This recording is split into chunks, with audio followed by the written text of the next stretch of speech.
سبحان فالق الإصباح.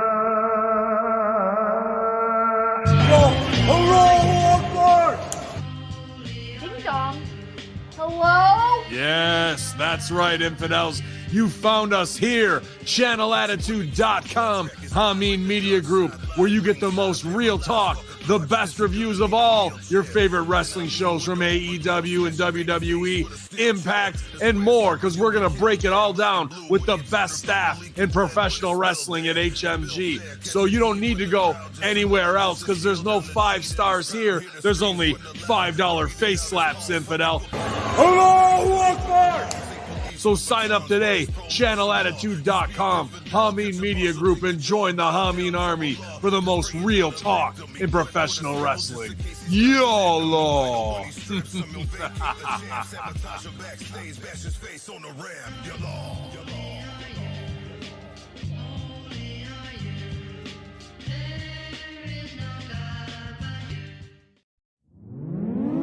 Warning. The following video clip contains strong language and has therefore been rated 18+ by the YouTube NECCA. Viewer discretion is advised.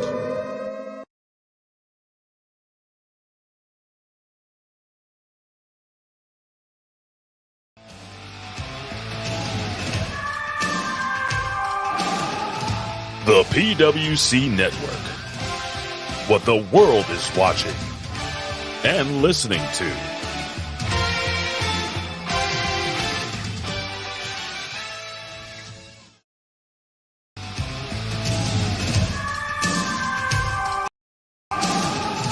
The PWC Network. What the world is watching and listening to.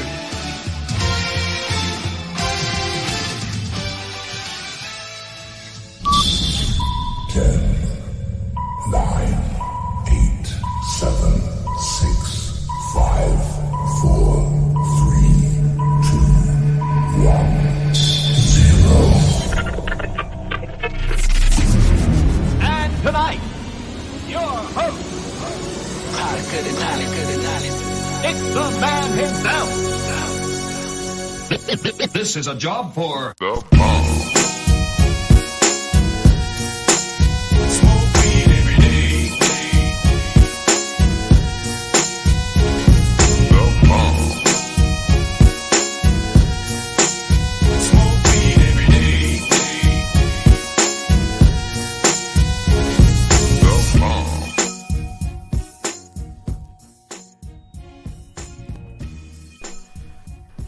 Hello everybody and welcome to the PWC SMACHISMO. Yes, I said SMACHISMO, not Machismo, not SmackTalk, but it's a combination of the two as we bring you this Machismo. I'm your host Jimmy T, my co-host is back. He is the ever so reliable Evil Dose. He is Dr. Jeff Lippman. Welcome back, or actually, welcome to this Machismo, because this is the very first episode. So what's happening? It just may be. What an ingenious concept of you take SmackTalk and you take the Monday Night Machismo and you smush them together and create one show. So that's a great way to cover all of WWE in one show instead of two shows on those weeks that we just can't get it done. Yeah, so yeah, this is not going to be an every week thing. Actually, we're doing some changes right here at the PWC Network. As a matter of fact, we're going to have a new co-host actually joining us very soon, and I'm sure I won't even announce him just yet, Jeff, but put it this way, you will not be disappointed when he does come in. And from this day forth, I mean, he'll be covering the Raw shows as well as SmackDown. We're going to do a split team, it seems, Jeff. Yeah, we had an organizational meeting, and then we think that we're going to do that, and it's going to help us to get the live shows on more regularly at a predictable time every day, so that God bless the live audience that finds us in the chat, but hopefully you won't have to search anymore. You'll know when we're going to be within a margin of, hopefully no margin of error, but within 5 or 10 minutes at least, and then that will also lead to the audio going up more quickly.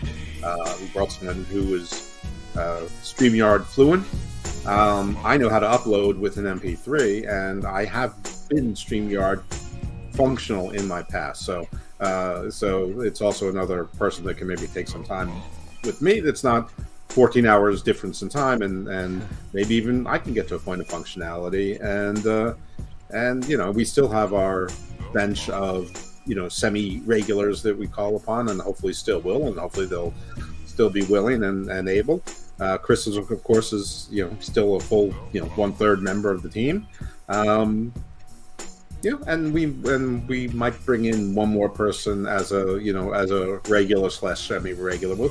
We'll see. But the main goal is to get live on a regular schedule and get the audio up to you quickly, so that you're not watching a SmackDown review show 5 days after SmackDown and then hearing it 8 days after SmackDown and there's already been another SmackDown.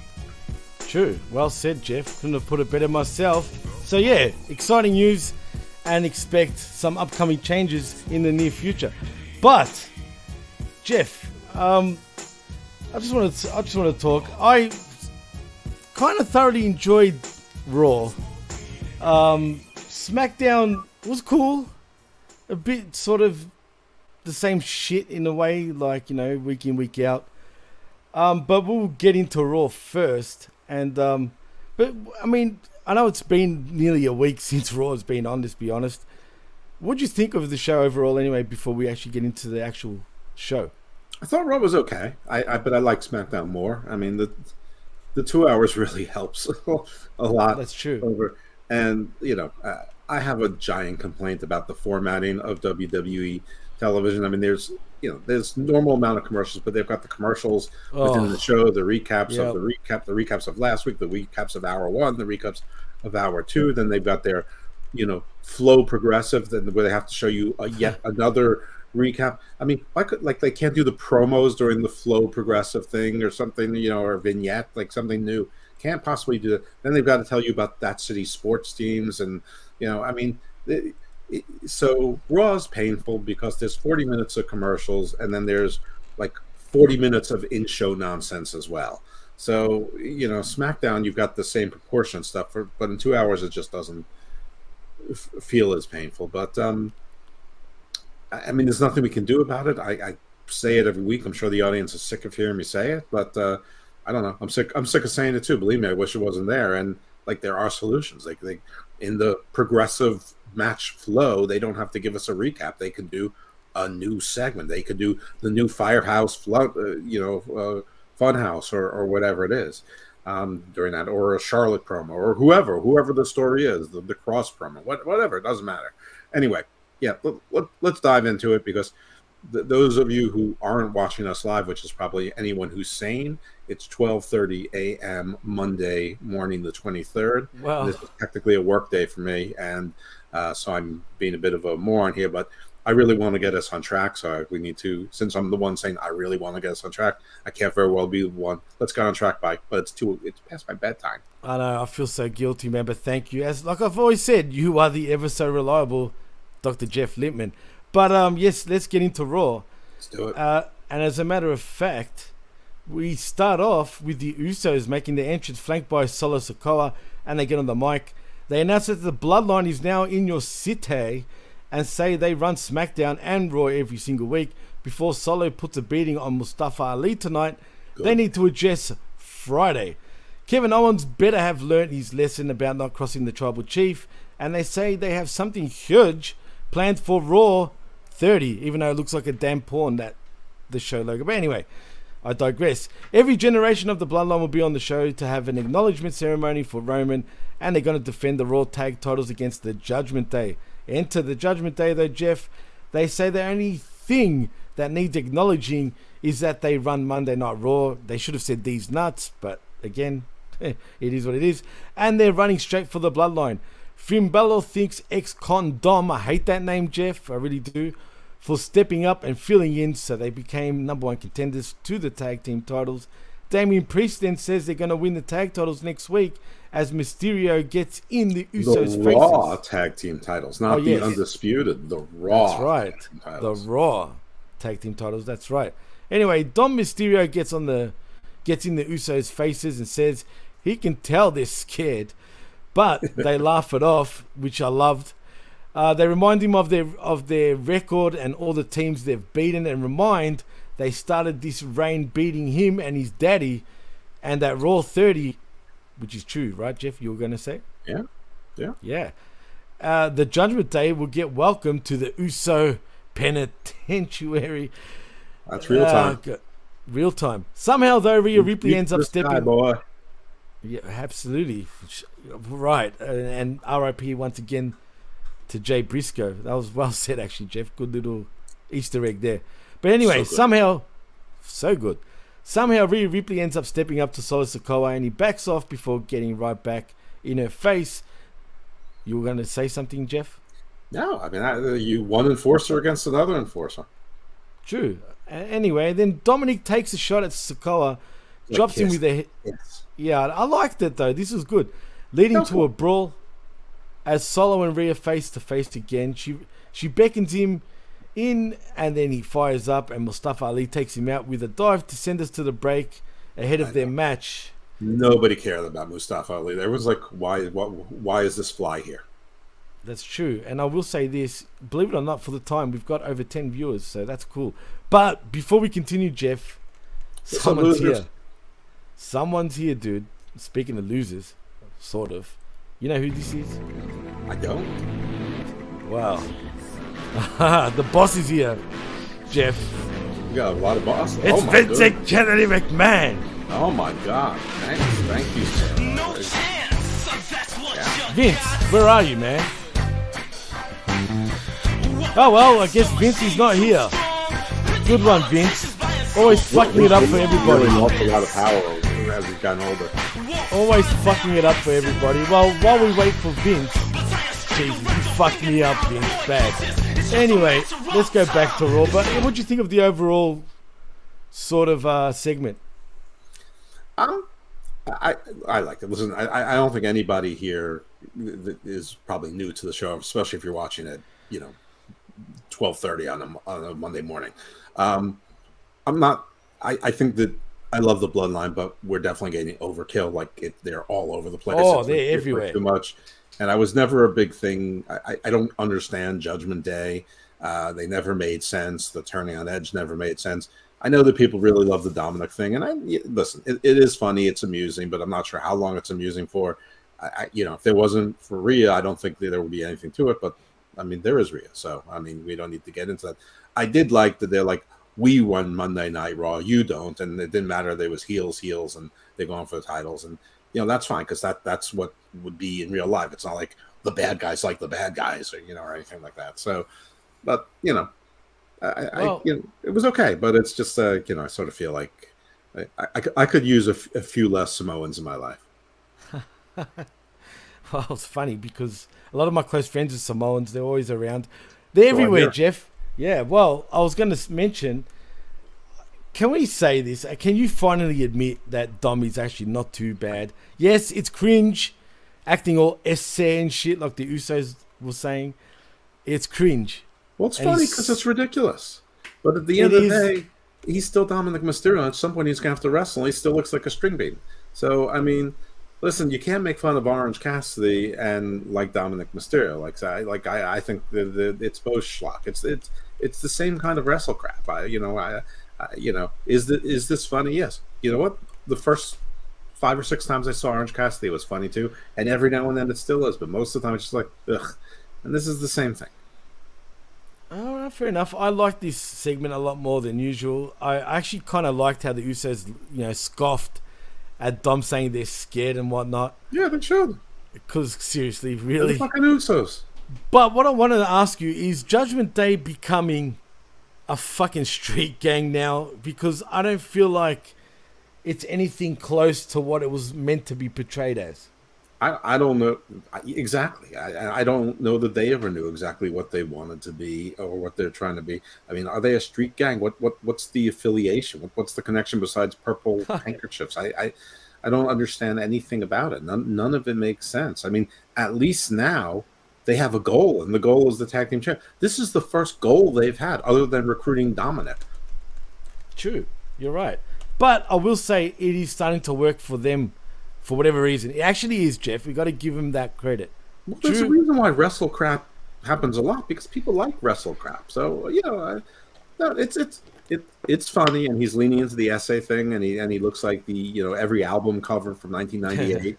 Literally, like from 1998. Limb, If You Steal My Sunshine, the guys on the low rider. Yeah, I mean, looking like a skinny Conan.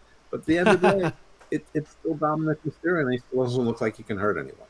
So as long as it's 3 or 4 of them, insinuating themselves into matches, it's fine. But when you have a group like the Bloodline, and there's 4 or 5 of them as well, I mean, that should even it up some. But I don't think that them versus the OC and Li Ching did anything, and apparently neither did WWE, because that feud ended about as quickly as it began. No, for sure, I agree. And look, it was a good start. I love Solo's and Rhea's little stare down, especially when Solo backed off and then got right back in her face. Right. I love that. That was good. Solo's so much better than I even realized in many ways, Jeff. He's better on the main roster with his brothers in the script. Much fucking better. In Absolutely. NXT. And he was good in NXT. He was. He was. But the whole thing of not acknowledging him as an Uso and this whole the street champion thing, that, none of it made sense. I don't understand. They've gone past that now, sort of thing. Right. Yeah. I mean, I still don't get why they don't they acknowledge he's his brother, but they still call him Solo Sikoa. I don't get any of that. I mean, why not just Sikoa Uso or whatever? I don't know. But right, I mean, true. He's the enforcer. He's their Arn Anderson. He's what he's a young Umaga if Umaga was in a faction. It's a carbon copy, but in some ways maybe even better in the future, because as we saw during the match with Mustafa Ali, heck, that's a good segue. We might as well get into that now.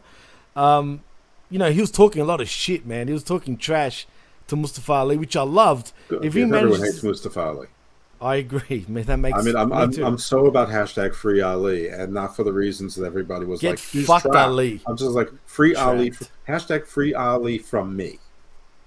Well, free Ali from me too, because and no, it's not the Me Too movement, or maybe is it? I couldn't care less. Let it be. Just settle with him. Give him a multi-million-dollar sell. Just get him off my freaking TV. Send him to Impact. See in this guy?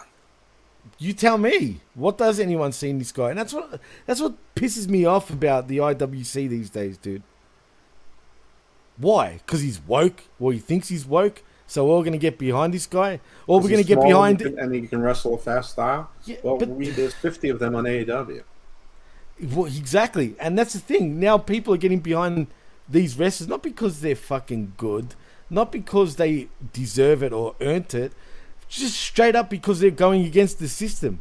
So let's get behind this guy. You know what I mean? They're 100% behind guys now that if they walked into a bar, they wouldn't be intimidated by. They're relatable. It's like golfers. It's true. Yeah, very relatable. It's true. Anyway, Solo Sikoa kicks the shit out of Mustafa Ali with a Samoan spike to end that match. But after that, we get a post-match thing with Kevin Owens attacking Solo and clears the announce desk. But road agents and referees break it up before the table can get destroyed. But then after that, we get a Bobby Lashley cutting a promo segment about how it doesn't matter who you put in front of him. He's winning tonight's #1 contender match and ending Austin Theory's United States Championship reign next week. And we go to a break. First, Jeff, what do you think post-match? Kevin Owens attacking Solo. There's not really much to say, but if you have any thoughts, let me know. And of course, I've been tired of unstoppable Kevin Owens for a long time. Stone Cold Steve Owens. Yeah, I mean, and by the way, I was sick of Stone Cold Steve Austin today. I mean, so was I. I will I say don't it. need to see any wrestler this frequently, and especially not twice a week in multiple segments of show. Amen, Jeff. Thank you. It's not about Kevin Owens. He's doing what he's supposed to do. But one of the things Triple H has been doing has been bringing back wrestlers like he's a drunken sailor, or worse, like he's Tony Khan. So use him. Let me see something different. Instead, I'm seeing the Bloodline everywhere all the time, and I'm seeing Kevin Owens everywhere all the time. I mean, I understand that's your faux main event for the Royal Rumble, but everyone else understands it's the faux main event for the Royal Rumble. The Royal Rumbles are the main events. The surprises are the main events. 100%. But I will say this. every word Lashley spoke was correct and true. There we go. It's already kicked in. We're shaking. It's been a while. It's been... Oh, Jeff, the climax. I'm going to fall off my chair. Whoa. Oh, that sounds bad, Jeff. That sounds disgusting. Well, it felt good. How'd you do that? What were you doing to make that sound? You know what I mean. I took my Woo Chew before the show. Are we sponsored by Woo Chew? Well, we are now. God. You owe us. Speaking of sponsors, though, before I forget, which I forgot, so thank you for reminding me. Mm-hmm.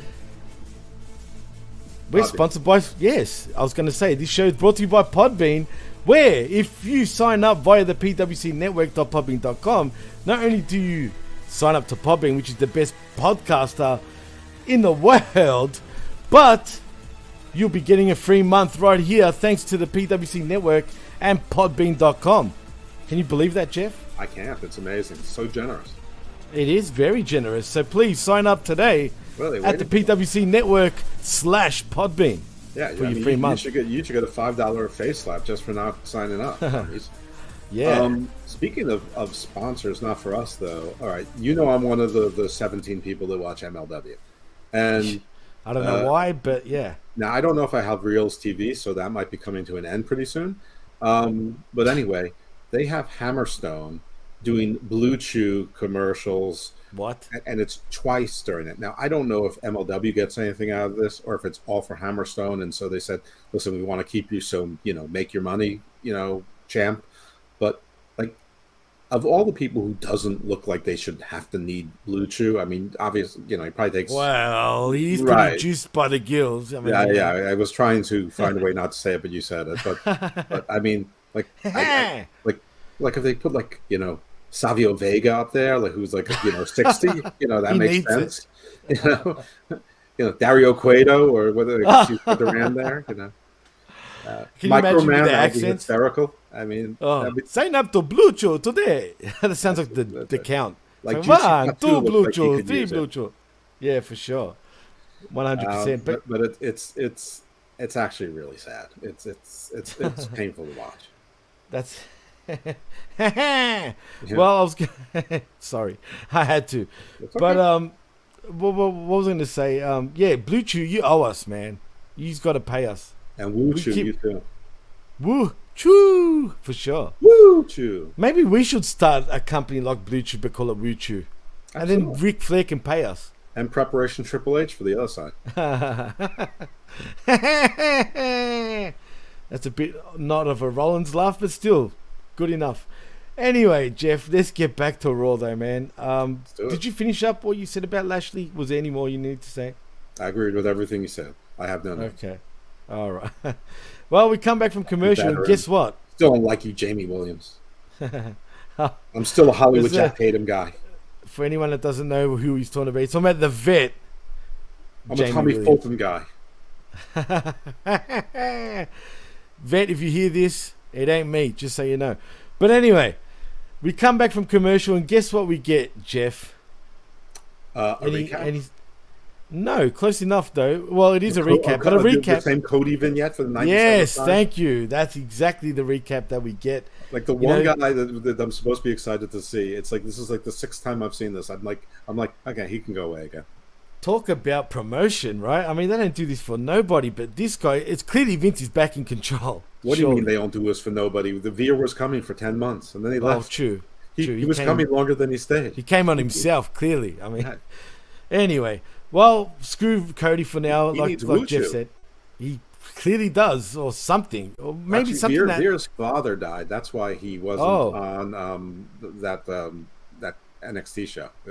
Sorry. That's why they stuck Jinder down there. Well, forget what I just said about Veer. No, condolences goes out to the Veer family. Yeah, condolences to the Veer family. the Mahans. Whatever the fuck their names are. But anyway, and shout outs to our Indian listeners, because we got quite a few for whatever reason, especially after what I say. But thank you. I don't really mean it. Well, kind of, but you know what I mean. Anyway, We get Byron Saxton though next. He's outside of Adam Pearce's office to interview Elias. He wants in on the Royal Rumble, but Montel Vontanius Porter rolls up to tell him to not even bother, which I kind of agree, because the winner is a done deal. Hold on a second. Hold on one second. Picture please. this. Okay. Elias comes in like third, and he's eliminated by like the fifth guy, and then in 21. Ezekiel comes in and he's shaved again. He cut his hair. He's got the whole thing. He better be a quick shaver, man, because that's his legit shoot beard now. I know. So he shaves it. He does. I mean, well, first of all, two different people. So. Sorry. Forget I even said that. That would be amazing. But yeah. MVP comes in and he says, "Yeah, don't bother, man." And he's 100% correct about that. Don't bother. Because the winner is a done deal. Elias then scoffs at MVP entering the Royal Rumble, and MVP tells him if he keeps talking like that, he's going to get him a match with the winner of the 2023 Royal Rumble tonight. But Elias apparently is game, and Montel goes in to talk to Adam and get it done, and then we go to another break. Well, this Elias was obvious. also complained that in the last few months he lost his brother and his best friend. Him and Riddle was his best friend. What? Don't ask. I don't know, man. How few friends does this guy have? Clearly plenty, because apparently you could tell the Elias character did not like really Riddle. Can you imagine if like Elias actually thinks that Riddle's his best friend, and all he hears about is Randy all the time? He's just like fucking Randy. That'd be funny. And then he attacks Randy, like a jealous girl, like like a teenager. I've got a correction to make about you, and I would love that. That'd be funny. But when I was listening to your show, yours and Steve's. I'm not Steve, by the way. But, Hammerlock Hangover. Hammerlock Hangover. Stephen Pena. Shout out to the Pen Dog. I just so don't ask why I said that. It just came up. Esteban Pineapple. Esteban Pineapple. Like what about Emilio? Like Emilio Estevez.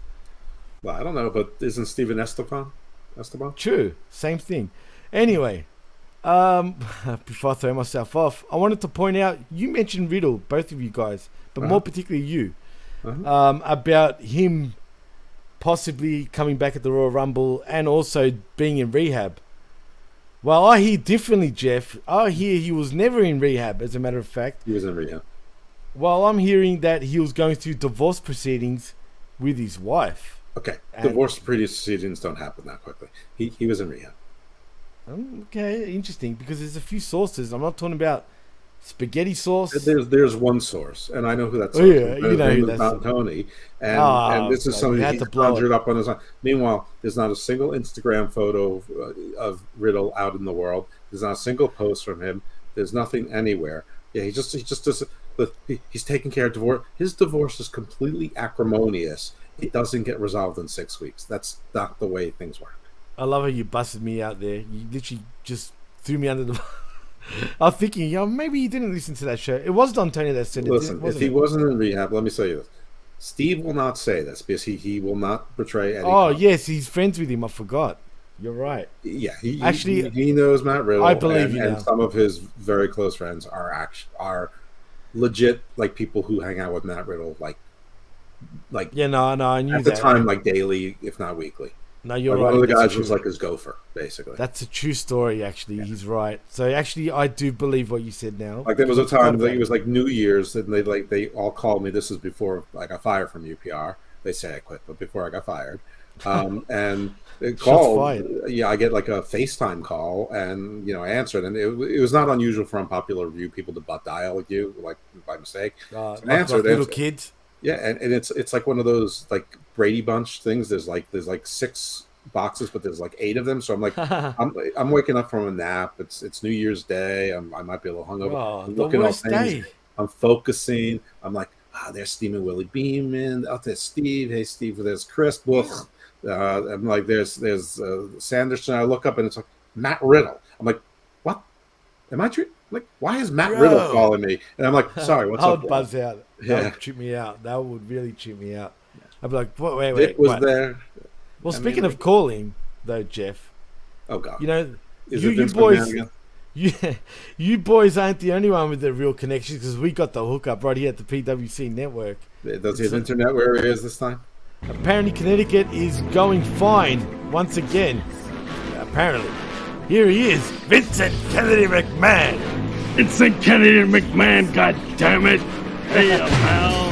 How's it going? How to restart my fucking computer. You know these guys over here in Connecticut. They're rigging the fucking thing, pal. How's it ruining going? my It's the fucking least life. Vince McMahon thing I've ever heard. They're ruining my life. You're fired. IT tech guy, you're fired. Hey, janitor, you didn't pick that shit up. You're fired. Shouldn't it be, yeah, fired? Hey, it's gonna be like that. up. I'm talking here. Vince, are you I'm still the dating that paralegal from your condo development? That's right, pal. I got some breaking news. I'm gonna sell the WWE, formerly the WWF, World Wrestling Federation Champion. Oh, I got a little carried away there. I'm gonna sell it to. Ready? Univision. Great. Oh my God. That's I really, think- pal. Are they going to bring How back about Sábado Gigante? Yeah, we're gonna be right after Sábado Gigante. Ay. Sábado Gigante's main event. We're bringing it back, pal. What about the minis? The Killer Bees are coming back. They're going to have the Killer Bees. The midgets. The minis. And the minis. I heard you love Vinnies. The Murder minis. Hornets. Yeah, Murder Hornets. Vanilla don't know. midgets. No, I don't like that shit. I'm bringing back all the fucking 6'10" giants, pal. That's what sells. Hear me out. 6'10" giants in bee costumes. Yeah, Killer You're Babies. fired. And shut up. I'm the boss, goddammit. This is my show. Come on, Anyways. Vince. The Killer Bees was a thing for you, man, back in the I day. did like the Killer Jumping, Bees. Brunzel. Brian Blair and Jumping Jim Brunzel. The Yeah. best, Of course, the pal. best drop kick in the business, except for Rocky Johnson when he was on. True. Hey, yeah. What a I can bet maneuver. What Whenever about the Killer Bees were on the screen, I said, what a maneuver. that. Or where you went buzzing. I'm the fucking boss. What do you think of my Shut up. Sorry, Vince. Jeez. What about the Can-Am connection? The Can-Am Connection.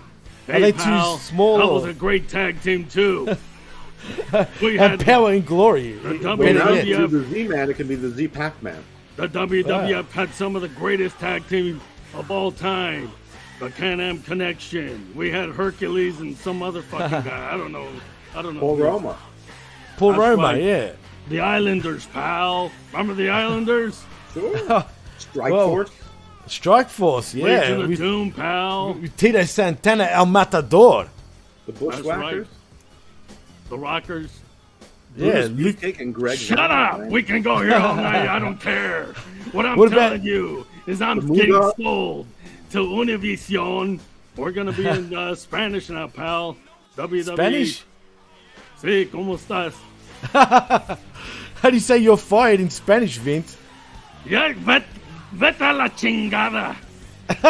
Who's Tornados? Ah, damn it, terminado. pal. El muerte y después. Mira, vamos a la lucha libre aquí a la WWE. Ok, esa semana va a luchar contra fucking the Genius. I don't know. Pal. The Genius. Jeez. Don't talk about Lanny Poffo to me. Yeah. Bad name to bring up, Very Vince. sensitive subject. I heard about that, pal. Anyways, I just wanted to break in with the news for Raw versus SmackDown. So before you go, Yeah. oh sorry, Jeff, go continue on. I was gonna say, Shut so up! Fine, Vince. Fine. Fine. Yeah. I'm No, the but boss, God damn it! You So mess what was with the- me, I'll make hell look like Sunday school. hey, but one more time before you go, who'd you sell it to once again? Univision, Univision? Channel 34, what it, 34. That's right, pal. That run by Cyclopses. Oh, they got in the morning. Ciclope, You Ciclope. got Chavo del Ocho, Chespirito, and then you know, you got burbujas for the kids. What about the little pendejos? Shut up! That's my new fucking company, pal. Don't talk. What a pero peligroso, pal. Would you sign him? Your new company? He died. Rey Mysterio broke his neck. Pero oh, not him, but sorry. What'd you say, Jeff? That's bad, Vince. His new company. I thought he was selling. Are you also? Do you own Univision? Sí, soy el CEO. So you're jefe del Univision. He's the jefe. He's the el patrón. El patrono Univision, right? Double E. That's what the new name is, pal. Double E. Well, Mr. Patron, it was a pleasure having you on, Vicente. We're gonna call you Vicente McMandes from now on, and thank you.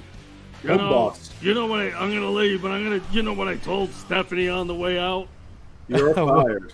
I said, I will never, ever forgive your mother for giving birth to you, pal. That bitch. He said that. That's true. You said that. I remember. Good job. Orale, Vicente. Thank you, IT Mexican guy, for fixing the internet. God damn it, I gotta go, pal. I gotta fire about 10 more people, I hear. All right, Vince. All right. Adios. See you later, Vicente. Adios, amigo. Buenas noches. Bienvenidos. Buenas noches. Nos vemos mañana. Okay, gotta go, pal. All right. That was Vicente McMandes. How do you hang up? You're fired. That was Vicente McMandes, ladies and gentlemen. As you heard, WWE has been sold to, what was it? Univision? Yeah, Dioso, yeah? Yeah, wow. He is fired for not being able to do a Vince impersonation. Good enough! God damn it, I can do it better. That's Jesus. Great. All right. Really? So where are we in Raw now? Oh, yeah, Elias. Oh, yeah. No, well, we already got past that. We're up to the Hurt Business now. Oh, good. Apparently, if you want to call it that. Between Cedric Alexander and Mr. El Shelton Benjamendez versus the Street Profits in Angelo Dawkins and Montez Ford. This match sucked. Yeah, it did. If there's going to be a reformed Hurt Business, they really need to think about not having Shelton and Cedric as a tag team involved. Not having Cedric part of the friggin' Hurt Business. I've been saying this from day dot, dude. Cedric's a zero. Get him the fuck off the Hurt Business and just WWE in general. I'm so sick of him. He looks like a whack job. I'm sorry, I'm going to say it. He really does. And yeah, let's just get a new Hurt Business with what's his name? Omos, Lashley, Shelton, and I don't know who else, if they want to, add anyone else. But it doesn't matter. Maybe no one. Whatever. They'll figure it out. Maybe no one. That's true. But I'm all for it, man. And you know what? It was obvious that Omos was going to be in that match. You know what I'm saying? Like, against Elias. He's 7'3". I mean, that's what the Royal Rumble is made for. He eliminates, 8 or 11 guys. You have the standoff with Braun Strowman. Then the other 14 people in the ring all gang up and throw them both out. There you go. No, absolutely. I agree. But let's just skim over this match quickly. In the end, the Street Profits win by pinfall with a schoolboy pin from Angelo Dawkins on the jobber in Cedric Alexander. And that's that. Yeah, that was and it sucked. Yeah. After that, we get Judgment Day once again in the back. Finn Balor says he's ready for a six-pack challenge, but before Damian Priest and Dominic Mysterio can talk about their tag title shot next week, we hear, "Sheesh, please. Thank you." As we get Alpha Academy rolling up to complain that Finn should have been medically disqualified and say they're going to get their win back. But Rhea then threatens them as Dom chimes in, and Chad Gable tells him the next time he's in prison, and this is funny, he should sign up for one of Alpha Academy's online courses to try and better himself. Damien tells him to take a walk or they won't make it to the ring, and Chad says Otis hasn't got any steps in, so that's a good idea as we go to the break. I like this segment, dude. It made me laugh. It was fine, but I say about Alpha Academy, they're just the Butcher and the Blade with better personalities. Much better personalities. Heck, they're way more over than the Butcher and the Blade, and they get much more TV time than the Butcher and the Blade. Let's be real. I know, but the point is, they always lose. And it's at least with the Butcher and the Blade, they trade off taking pins. Chad Gable True. takes a pin. That's true, and it doesn't hurt him, which is a credit to them as a team anyway, because it really doesn't, man. Well, because nobody takes him seriously anyway. Well, thank you. Yeah. Shush, please. Anyway, we come back from commercial, but the online course joke was great, just quietly. He's funny, and he probably is funny, making $500,000 a year. So For sure, yeah, no good for him. doubt. More power to him, man, for sure. Anyway, we come back, though, from commercial. We get the man, Becky Lynch, making her entrance to the crowd. Mic in hand.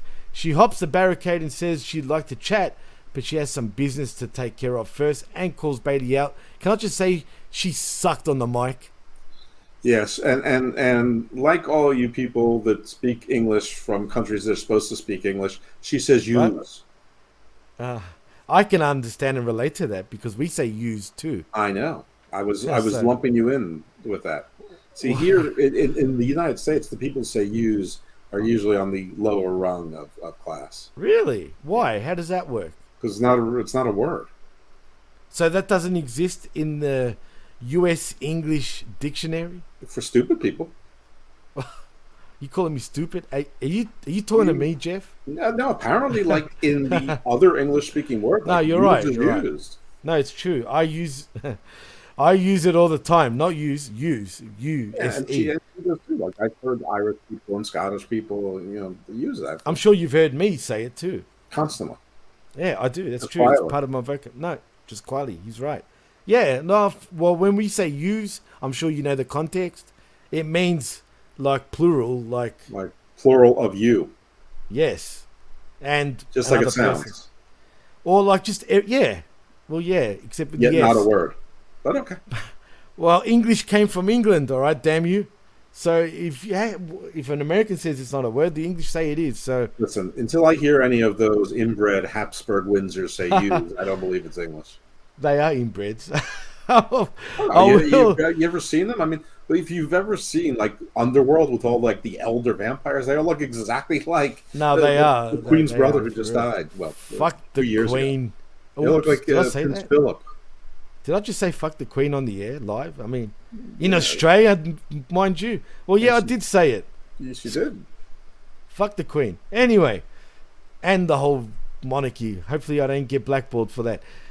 Anyway, enter Damage Control, though, because Bayley says she thinks she beat Becky. Oh, before that, she was calling her Karen and blah, blah, blah.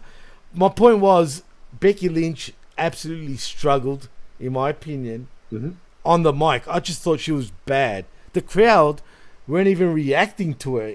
Like, really, they weren't. It was kind of crickets, man. Well, also the coming through the crowd thing is like That something. too. It's something that like a badass face does. Right. But, like they're just deciding she's a badass face. Like she hasn't done the badassery stuff in years. She thinks she's still the man, but really she's just the mum now. Right. Yeah. Her star has faded. Like the world's moved on, and she's still living in 3 years ago. I agree 100%. I don't care what anyone says. It's facts. But anyway, But she can put it together. But no, of course. I'm not saying she sucks. I'm just saying this promo in particular was bad. Well, she was a bad heel, and she hasn't been a great face so far. It's weird. And you can tell she's trying to find herself again still, like by going that weird David Bowie sort of look to going back as the man to big time Bex, and like she's still, I don't know. I think she's still trying to figure out who she is right now. But for now, she's the man. Anyway, Bayley says she thinks she beat Becky so bad that she forgot her name because her name is Bayley, not Karen. They bicker as Lynch asks somebody to explain to her what a Karen is and sums it up as an entitled idiot with a crappy haircut. And before I continue, that whole dealio about them bickering while one saying, I'm not saying your name is Karen, the way she talks. I'm saying you're a Karen. And Bailey's like, no, my name is Bayley. And it was so dumb. This was dumb. Terrible. This whole thing was dumb. Terrible. And the friggin' Bad fans... segment. Don't like Bad Damage segment. Control. They still make no sense together. We needed Damage Control right here, dude. Yeah. They're still not an intimidating faction. I mean, nothing. Nothing. And about it wasn't... At least they stopped saying they run this show too. That's true. But I will say this. I won't blame Becky for... I mean, Becky. I do blame Becky. I don't blame Bayley for this, really, so much, because she was put in the shit sort of position by Becky Lynch. You know what I'm saying? I don't know, it's just my opinion. But anyway, it was dumb, stupid. Heck, I'm not even going to read the rest of the promo because it's way too long and it just sucked. And nobody cared. And nobody cared. Literally, no one cared in the crowd, and neither did we. So I'm just saying. So anyway, we get Dolph Ziggler next, though, Jeff. Speaking of nobody cares. That's true. He's getting ready for his match, but I will say, this is why I'm saying it. Mustafa Ali rolls up and clocks him. That's it. Right. The feud everybody's been asking for. Mustafa Ali against Dolph Ziggler. Can I ask, and this will be quick, why are they pushing Ali in our faces in so many different segments and all this shit, only for him to be still a loser? The only thing I can go by is the only law that I understand that involves Dolph Ziggler, and that is if they're gatekeeping someone and trying to make a decision on them, they put them in a program with either Dolph Ziggler, The Miz, or Baron Corbin, and those are their gatekeepers. If it's a woman, it's Natty. Please no. And then those, and I guess they're going, depending on what Dolph says, they'll either keep him or release him. Spoiler: Jeff says release him. Hashtag free Ali from me. Get that rolling, people. Whoever's listening and watching, hashtag free Ali from me. Right. That's our new Me Too movement. Free Ali. He wanted that from me. Absolutely, I could see that getting. Good luck making $240,000 a year anywhere else. Good luck with that, pal. Go. Hopefully, you don't become a cop again. Yeah, MLW has 6 people on the contract. I'm sure they'd be happy to add another half a contract. But to their credit, it's 6 people, 6 decent people, actually, Jeff, at least. Really? Can you name them? No, I can only name 2 decent ones, maybe there 3. You go. Nice. I'm trying to be nice, but anyway. Speaking of nice, we get another matchup. It is Elias versus Omos. Not much really to say other than Omos destroys Elias with a friggin' choke bomb. A nice one, mind you. It looks stiff. And wins by pinfall. Yeah. Where were all of Elias's brothers? Where are they? Hopefully we do get what you said, though. He could have used the entire, all the biblical ways. He needed Emmanuel, he needed Enoch, he needed Elijah, funny. He needed Ezekiel, he did Esam, heck, even Jesus. Or Jesus, his Mexican Jesus brother. The theme here is ease, okay? So get with it. Anyway. Elohim, he could have used Elohim. Ah, yes, Elohim. Yeah. He's a messenger. Isn't that the messengers? Yeah, it's Malachim. Elohim is... I thought it was Elohim. El is the one. That's what El means. The one. I got to look that up. I could have sworn it was Elohim. But anyway, doesn't matter for now. Elohim check is out... supposed to be God, though. I will tell you. Anything else with him is plural. Just put that out there for the world. We seem to be giving a lot of plurals tonight, Jeff. But anyway... Yeah. I don't like yous. That's wrong. And Elohim shouldn't be singular. That's wrong, too. You're a character. Anyway, Adam Pearce is next, Jeff. He's interviewed backstage and promises that Raw XXX, not 30, if you know what I mean, wink, wink. I think that's very family friendly, just like Family Feud. X. Indeed. I know what they're trying to do here. They did that on purpose, clearly. It's Roman numerals. What's the problem? I know. Oh, it's WWE's thing. 30, you think they didn't have XXX? What's wrong with all you people? Get your heads out of the gutter. But the way WWE 30 was it 3? Oh no, it was XXX. Raw is 30 XX. Come on, I know WWE have always used Roman numerals, or especially back in the day. Anyway, so what's the problem? And you know what? No problem. No problem. It's great. I hope it is. It's smart for sure. Yeah. Anyway, your leader's going to be there. Side boob as possible. I hope, because if they don't do that, they've missed out on some cash. It was but the anyway, best side boob in the business. Well, he talks about tonight's main event, number 1 contenders match, but guess who fucking interrupts him? It's Ha! Akira Tozawa rolls up to demand entry into the Royal Rumble. Pierce tells him to earn it, and Tozawa asks for a match tonight to prove himself. Adam doesn't promise anything and gives him a match tonight. And then we Thank get God they finally established so you just don't get to declare for the Royal Rumble, that there are some criteria for it. Ha! Anyway, we get Judgment Day for the third time this evening. Once again, walking backstage. Did you say Jungle Party? Judgment Day. Oh, wow. Walking the streets of WWE Universe. Did they see Hobbs? Good question. You know what? If we ever see him, somebody ask, because I haven't seen Hobbs. Not last week either. Yeah. Did you see him? I didn't see him. Well, maybe he's proofreading the book he's writing. All I know is it's snitching, man. Maybe his writer's block. Maybe he got, if you know what I mean. Why do you think he's snitching? He's just journaling. He's writing diaries. He's journaling. Okay, is that what the kids call snitching these days? No, he's doing a diary. They call it journaling now because it sounds more sophisticated than doing a diary. Okay, interesting. Well, whoever finds Hobbs, please let us know right here at the PWC.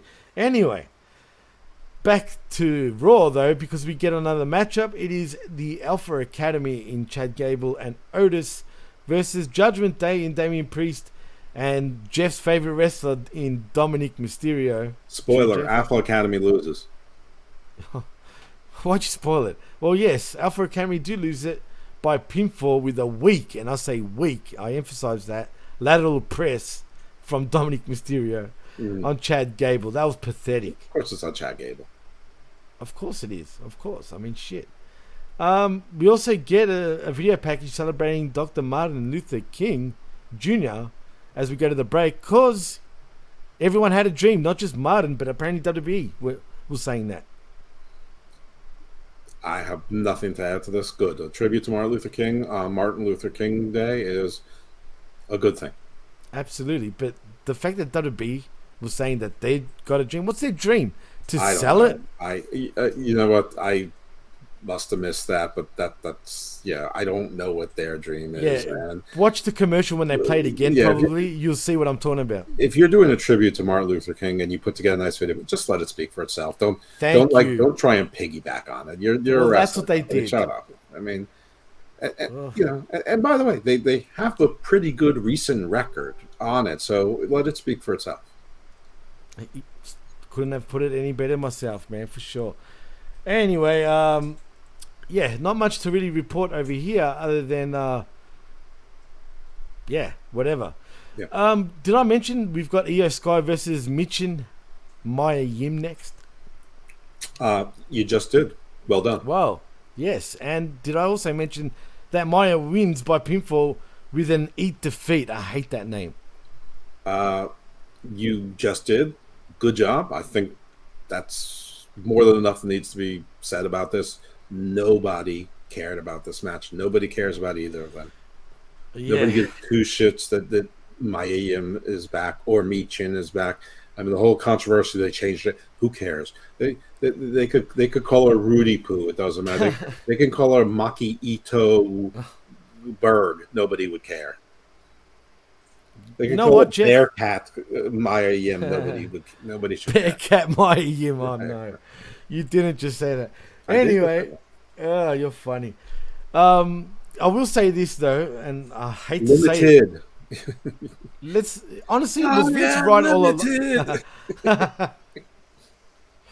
Oh boy. Can I just say, was Vince and Kennedy McMahon right all along, and all these idiots that have been, brought back, just a bunch of losers? Not a lot of them, yeah. He was right. I mean, Johnny Gargano seriously, already out with an injury. I mean, what more do you need to? Yeah, no, most of these people are complete duds. And listen, it really shows now, man. We're building a jobber class, right? But part of that was to elevate your non-jobber class, like Alpha Academy, if you were supposed to be doing something with them. And the talk is he's going to keep on bringing more in, but hopefully he's bringing more in because some of the people are failing. I mean, there are some a lot, dude. Hit Row are failing big time. Candice LeRae is a giant zero. Emma's a zero. There were people that they didn't practice. I mean, the Vikings are zeros. Maximum male models are embarrassing. Vince got it wrong there, that's for sure. Madcap Moss is a zero. He's Jim Powers. He looks like Jim Powers, actually. I mean, he can be in your poor jobber man's class. version. He looks the part at least. He can be in your jobber class, and then At maybe least Jim Powers looked better, was better even than Madcap Moss.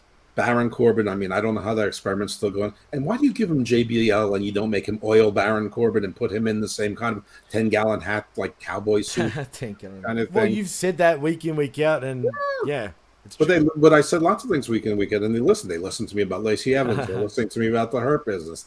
They're listening about all, a few things. So listen to me on this one. It's the last chance. And if that doesn't work, get rid of him. And by the way, you don't need to be paying JBL either, because it was interesting to see him twice. I agree. Man, Jeff is fired up tonight. I like it. Fired up, pal. Anyway, like we said, Mia wins. Who cares? Post-match, though, we get Dakota Kai attacking Yim, and LeRae runs in. Again, who cares? To fight. Who cares? Fuck it. I'm not even going to go there. We just get a code breaker, and that's that. Right, and Nikki Cross is still stalking Candice LeRae, so it's going to be...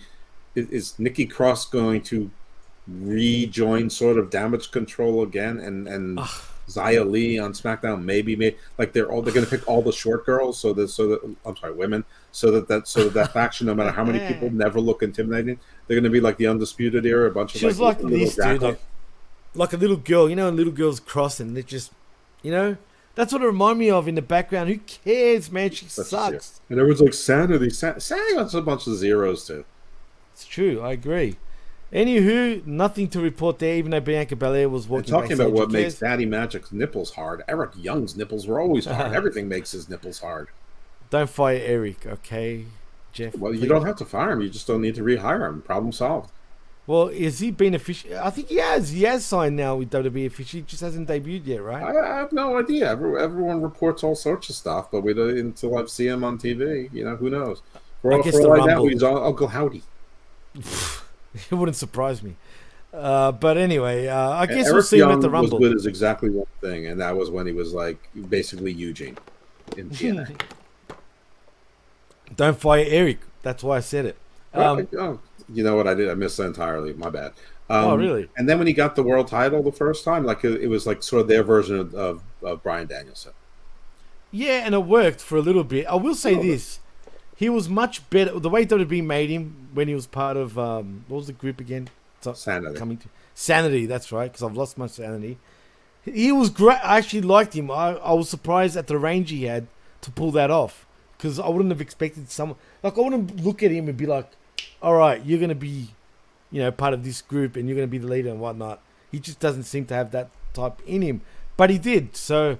That's hopefully to work for me. I mean, Alexander Wolf to me doesn't look like a professional wrestler, and Killian Dane just always looked like one of the Discount Vikings, who already look like Discount Vikings. Yeah, I know they all sucked, but you know what? EY and Nikki, I'll give her that, made that thing work. But anyway, who cares though? For now, yeah, change my mind. Whatever. I heard Authors of Pain are coming back then. Yes, I did, and Paul Ellering. Yeah, of me too. But again. That could be some Hurt Business. Would you actually have him part of the Hurt Business? Say that would work. Like MVPs, like getting all upset on Twitter, like talking about how the Hurt Business was organic and they all got along. Listen, the Four Horsemen didn't like each other. It ain't that important. If you have on-screen chemistry, is what matters more. And Shelton's career is done. Cedric's a zero. Yeah, you have almost as the deterrent. You have Lashley as the enforcer, title bearer, and then you need some young guns. So you got a tag team. So the Authors of Pain is certainly a more convincing young tag team. And no, they're not African American. No, maybe you're not buddies with. Maybe you are. I don't know. I mean, who knows who's friends with who? I have no idea. I mean, a lot of them came up through the same system. Maybe they are buddies. I've got no idea. I mean, apparently it was Shelton who vouched for Cedric. But Shelton made a mistake. Cedric's a zero. I mean. Him and Ali can be a job squad team. Ugh, yuck. Well, speaking of organic, MVP's full of shit, because if you remember, we had these rumors long before Hurt Business was a thing that a new Nation of Domination was going to form. But he's whining a lot about it, almost as if he has the word that it's not going to happen. So he's trying to act like it's like his decision, because he doesn't. You just don't throw together a bunch of black guys to make a faction, which is true. But I don't know, but it worked. Everyone likes it. Everyone wants it back. So why fight it? True, and it was still kind of over when they stopped it. So yeah, whatever. It is what it is. Well, anyway, we get Belair. Well, actually, think about the royalty checks on the merchandise. True. I mean, stop fighting it. Let it play for. How's it going to hurt you to play for a year? You weren't even on TV for 4 months. What's the difference? True. Well, speaking of TV, we get Bianca Belair making an entrance and gets on the mic. She says if it were up to her, she'd never miss a Monday Night Raw, but this job isn't possible without risks, like the risk of getting her jaw busted right there on the steel steps. But even if she ends up with a scar on her face, she still face Alexa again and again and again and again, because with every risk comes the reward of remaining your Raw Women's Champion. But then you could not face her and still remain the Raw Women's Champion. Right, exactly. Heck, that's the better deal. How dumb is that promo? Right, and like she shouldn't be afraid to face Alexa. She shouldn't be afraid to face anyone, but she certainly should be afraid to face Alexa Bliss, who's among one of the daintiest women on the roster. Yes, she's demonic. Well, where are we going, Jeff? Well, where we're going is that with Bliss. She's going to lose at the Rumble, but she's going to go full evil. She's going to turn full evil and sort of walk out like a zombie, like maybe get herself disqualified or something. I don't know. But whatever it is, the story isn't Bianca losing the Raw title. The story is Alexa losing her soul. But who is she leaving with? Does she leave with The Fiend? Does she live with Bray Wyatt? Does she leave with Firehouse Funds? Does she leave with Uncle Howdy? Does she leave with Uncle Harper, who we haven't seen yet? I mean, the story is what happens to Bliss? What does that do to her?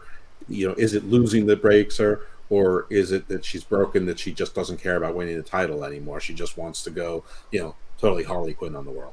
She just wants to burn. She just wants to see the world burn. Well, she is a ripoff of Harley Quinn, to be honest. I mean, let's be honest. It's wrestling. Every character is a ripoff of something else, and of characters to rip off. If you're a female wrestler, Harley Quinn is amazing, and she can pull it off too. I actually think she could pull it. She'd be good. Even if she was casted in Batman. They should rip off Tigress. They should rip off Rogue. There's a whole universe of fabulous women characters that they can rip off. Jade Cargill is a good example. I mean, you know what I mean? Like, she, even though she alternates, but it works with her. But anyway, talk about casting the right person as Power Girl for Warner Brothers. My God, for sure. And I bet you don't even know of it. Power Girl in the comics is white. So what? She's not real. They're from Krypton. Right. And plus, it's not like we haven't had black people act as white people, historically, if you know what I mean. Anyway. And a comic book character. And a minor comic book character at that. And by the way, she's from a different dimension, Krypton, anyway. So maybe in that dimension, they're all, well, I'm not going to say African-American because they're from Krypton. So they're all people of color on this dimension. So what the hell am I talking about? Oh, no, Cargill for exactly. What? Yeah, that's it. Exactly. Like she should have been She-Hulk, but that was already miscast as. And I like Tatiana Maslany. Everything about that show was misdone. But anyway. Well, yeah. Anyway, Bliss gets on the mic. She says she's glad he came out here and repeat herself for Bianca or anyone else who needs to hear it. She fears her because she doesn't know what to expect from her. No one does. And the Royal Rumble is in 2 weeks. Well, 2 weeks. It's 1 week now. Anyway, Belair cuts her off and asks if she really wants to beat 29 other women and wait for a title match at WrestleMania when she could just have a title match at the Rumble. Alexa says she'll see her at the Royal Rumble. Yeah. Bianca then says... That's a square deal. Well, Bianca says again she can see her tonight too. And they brawl in the aisle and at ringside. And Belair unloads on her in the crowd. And that's it. But did we see some fireflies or some lights go out or anything at some point? Well, we do. Actually, I'll continue. We do get her on the floor as Uncle Howdy, Jeff. Right. Appears under a doorway to send us to the break. Right. Eerie. Very eerie. Extremely. Speaking of eerie, we get Akira Tozawa versus Bronson Reed. Not much to say here other than Reed absolutely squashes him with a 7. No, there's a lot splash. to say here because you said Bronson right. Reed, and I had to think to remember who Bronson Reed is. I know, you're right. But the jury's still out on him for now because they haven't really done much. You know what his other problem than- is? What's that? He's too short.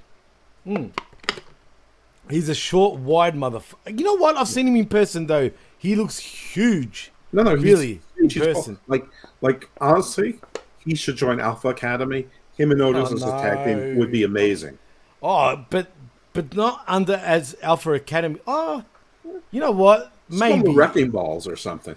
Yeah, I was going to say something a little more serious. Like, I mean, I know that Heavy Machinery was the old thing, but just the that would Balls. be the perfect name for them. Two of them look like two Wrecking Balls, and one of them doesn't outdo the other one, like right. Otis was. And then Gable doesn't have to eat pins; he can just be the irritant and cause wins. No, I like it. I Don't think eat pins, cause wins.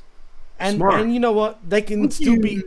Yeah, exactly. Like, you know, he can still be that, you know, idiot character, while the other two are dead serious. Like, they want to beat the fuck out of other wrestlers. You know what I mean? Right.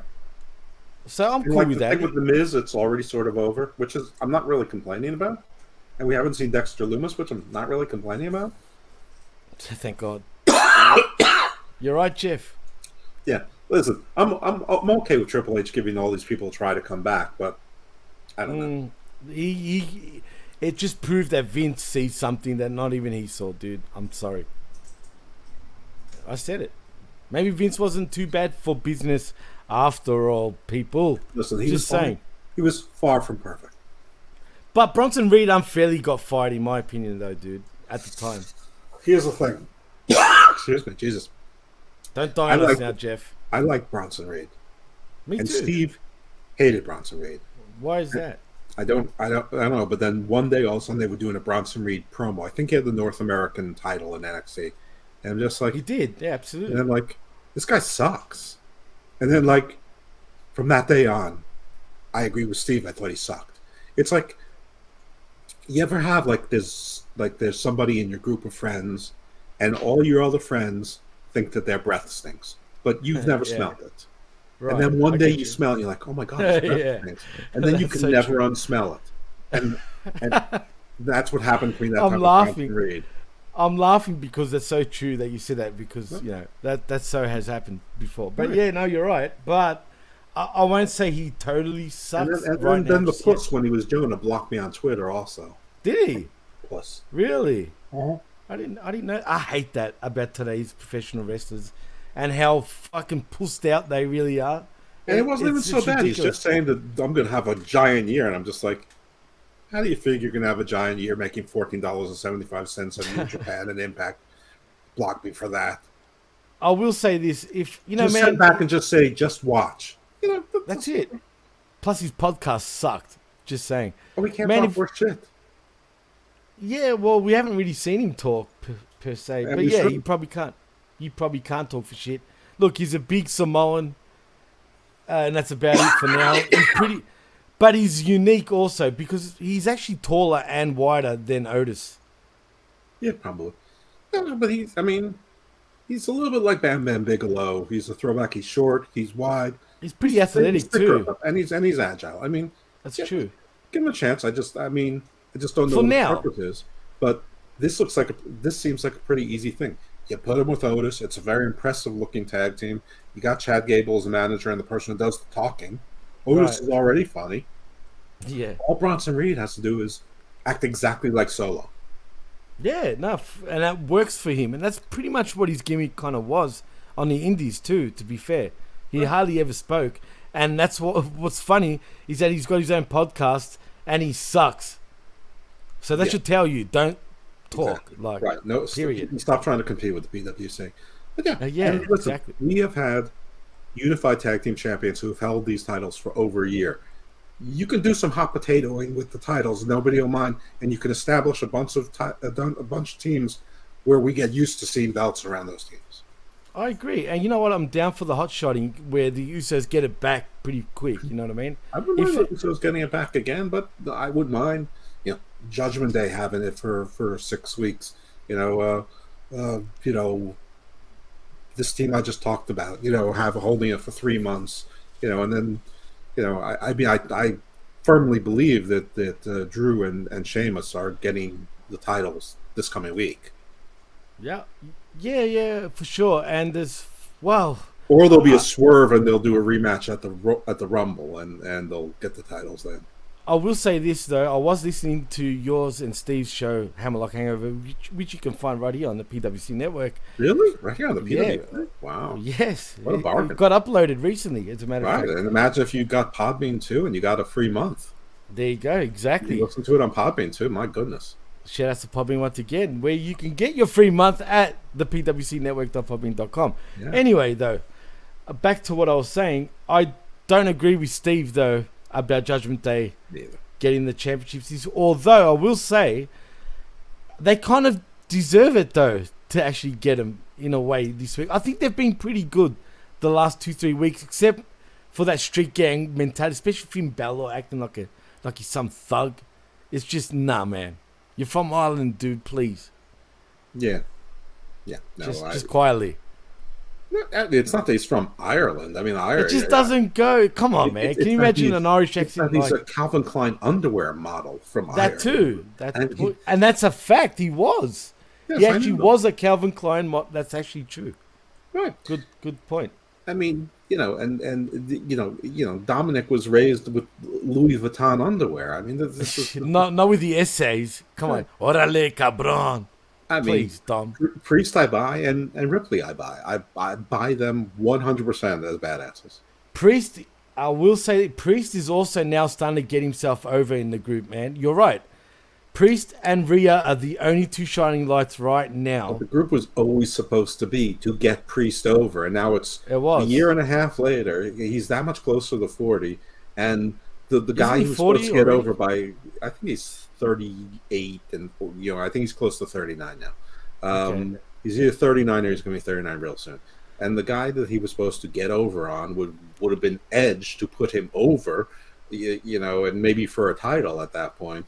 But instead, they went with this ridiculousness, which is, I mean, even with Ray leaving the show, it's still Dominic and Ray is still the thing, which is also hurting Cross on the other. I mean, just none of it makes sense. I know people are having fun with the YouTube, holiday invasion things. And listen, at the end of the day, wrestling should be entertained. So if people are having fun with it, you can't complain about it too much.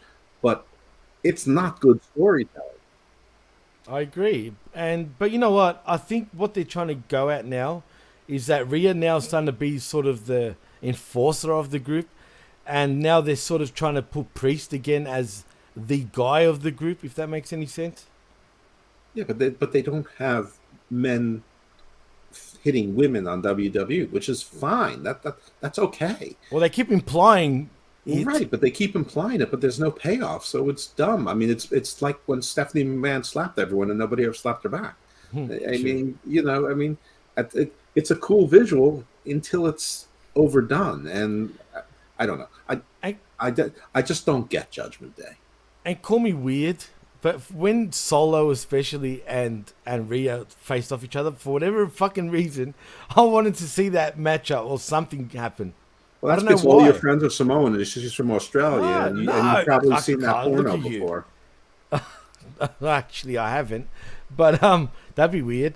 But you threw me off nicely. Good. But no, it's not because of that. Stop saying that. I'm not biased towards the Aussie wrestlers. Come on, dude. Really? You like Rhea? I don't, because I've watched him a lot in person, like I said. So there's that connection. There's your favorite wrestlers are Alex Zane, Buddy Matthews, Bronson Reed, Grayson Waller. I like Grayson Waller again, Emma, not because I'm not really a fan of Rhea Ripley. Rhea Ripley, everyone's a fucking fan of. Please, yeah, she's the only one that deserves it. But she was 7th on your list of favorites. That I just totally D sent that to me by private message. Your list. Yeah. All right. Well, first of all, most of the Aussie wrestlers suck. All right now, other than Grayson Waller, Rhea Ripley. Alex Zane is a strange first choice, dude. Alex Zane, really, dude? Come on, man. I hate Alex Zane. I've never heard of Alex Zane until I read it on the list she sent me. Who's Alex Zane anyway? I don't know who Alex Zane is, but I hate him anyway. But because I don't know who the fuck he is, other than isn't he someone famous? He's on your list. Billy Zane. Billy Zane. No, that's a different guy entirely. You know he's Greek, by the way. Background. Anyway. Anyway, enough of the Aussie talk. Let's go to the next matchup. It is Baron Corbin, the oil baron, whatever he should have been that, but he's not, versus Bobby Lashley versus Dolph Ziggler versus the mini-me Finn Balor versus himself in Seth Rollins. The Miz also is in the match for the WWE United States Championship #1 contenders match, as Austin Theory is on commentary for this one. I am A-Town down, and I expect him to retain his US title anyway, Jeff. But what do you think of the match? Because my boy first eliminates Miz by pinfall with a blackout. Then he also eliminates Dolph Ziggler by pinfall with a pedigree.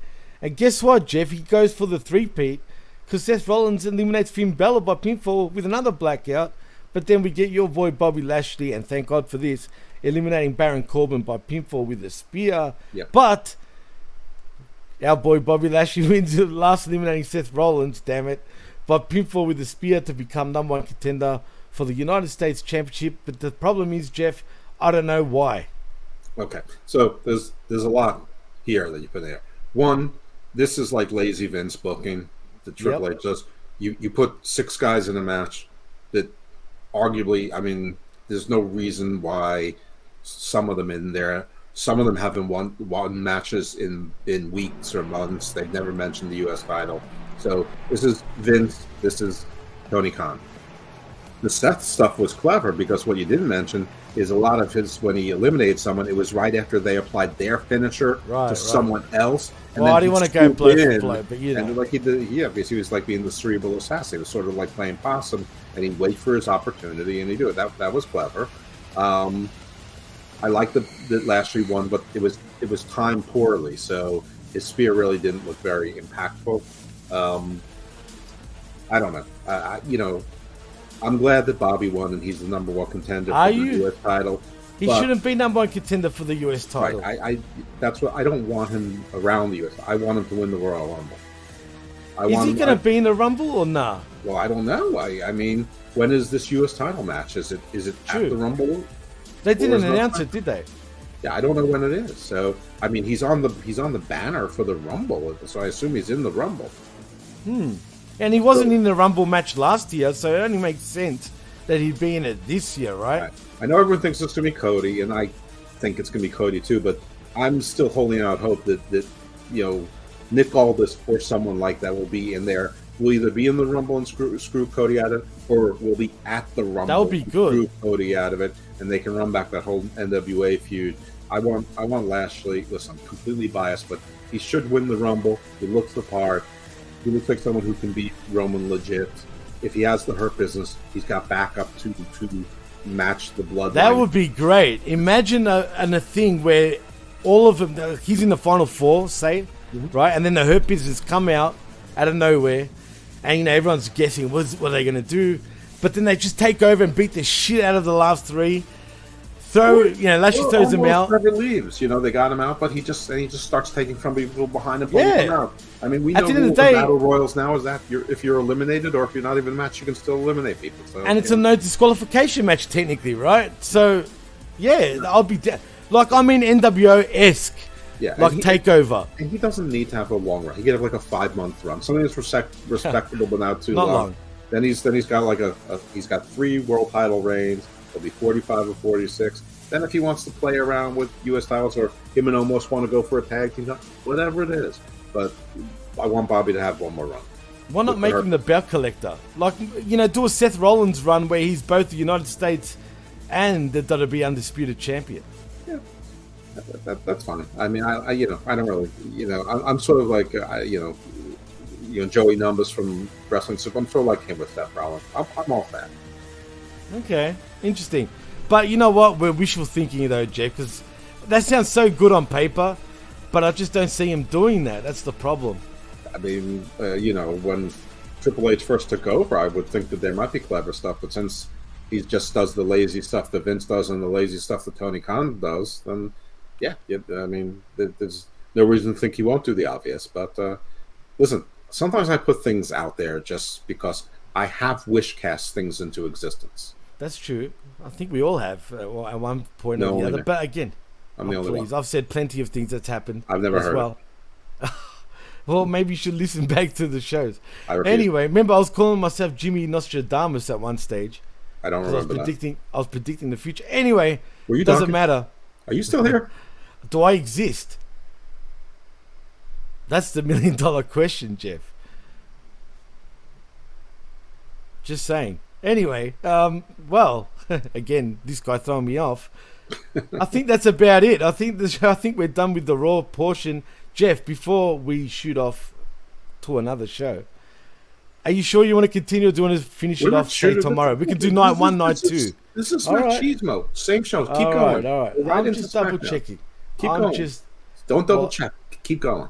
All right, because it's got to be really late for you right now. You just keep that train moving like that girl on social media who says that she had like that other group do a train on her.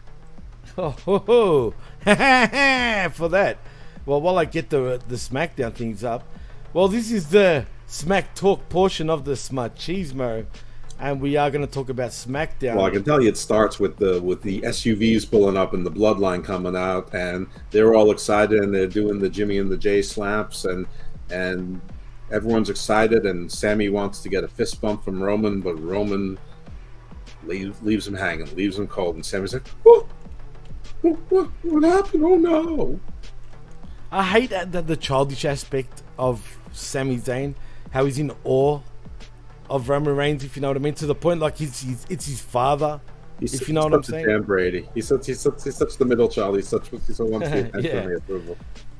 Yeah, it's a bit too much at times, but clearly now we're getting the cracks in the Bloodline. Do you think it's too soon, or are you ready for? Now, at this point, I'm ready for it. I mean, they want to, split the tag titles. They want to.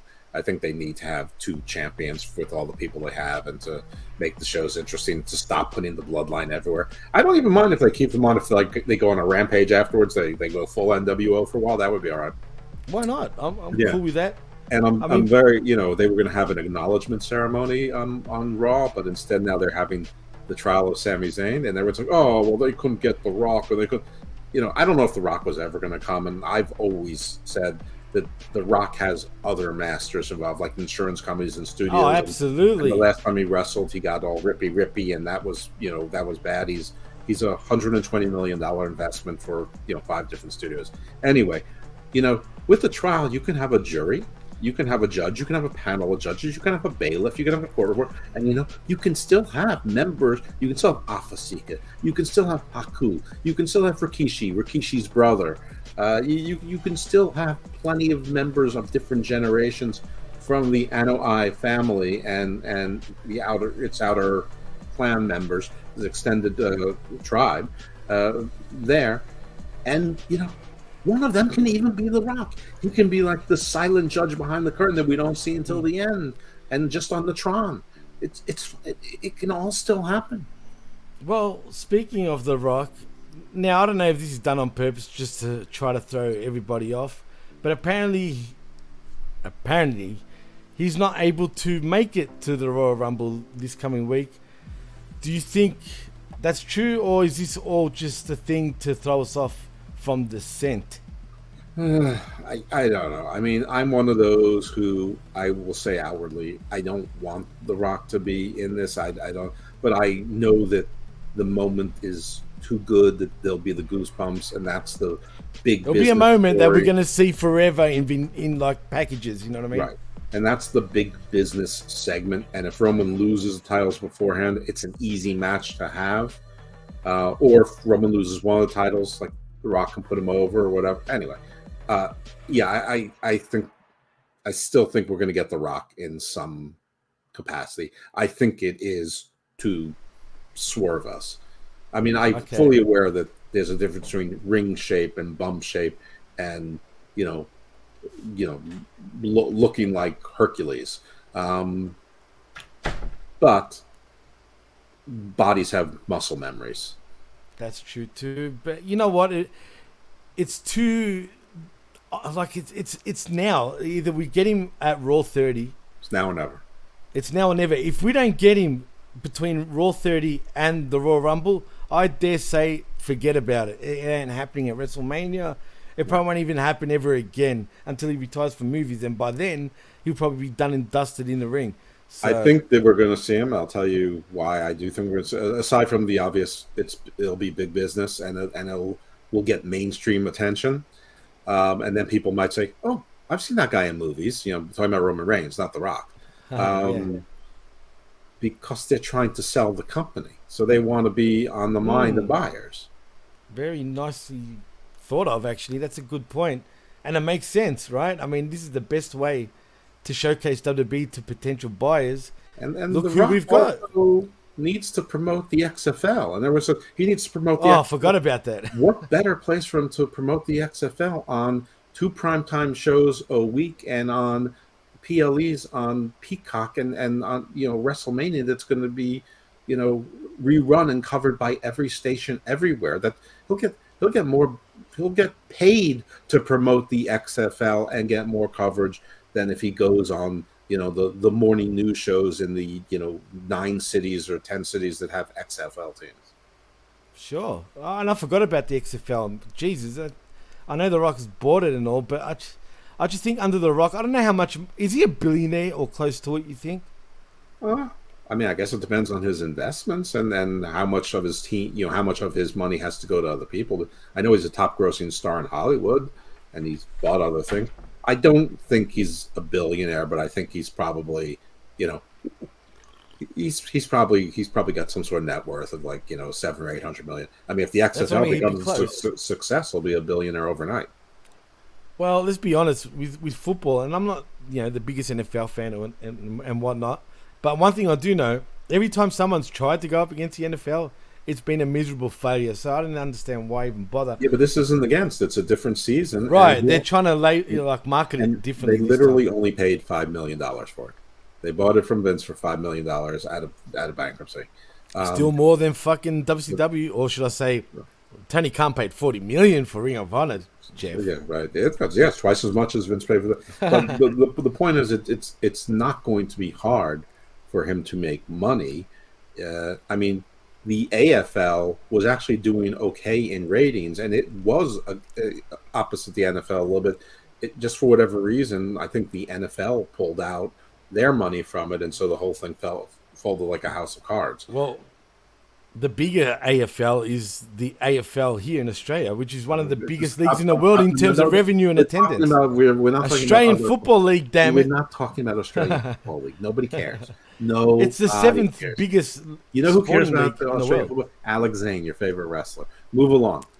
Alex Zane, is that how you say it? Zane? You know how to say your favorite wrestler. All right. It sounds German, like Zane. Go on, SmackDown. SmackDown. All right, SmackDown your vote, Jeff, next time, okay? Mm-hmm. Just remember that. Anyway, back to SmackDown.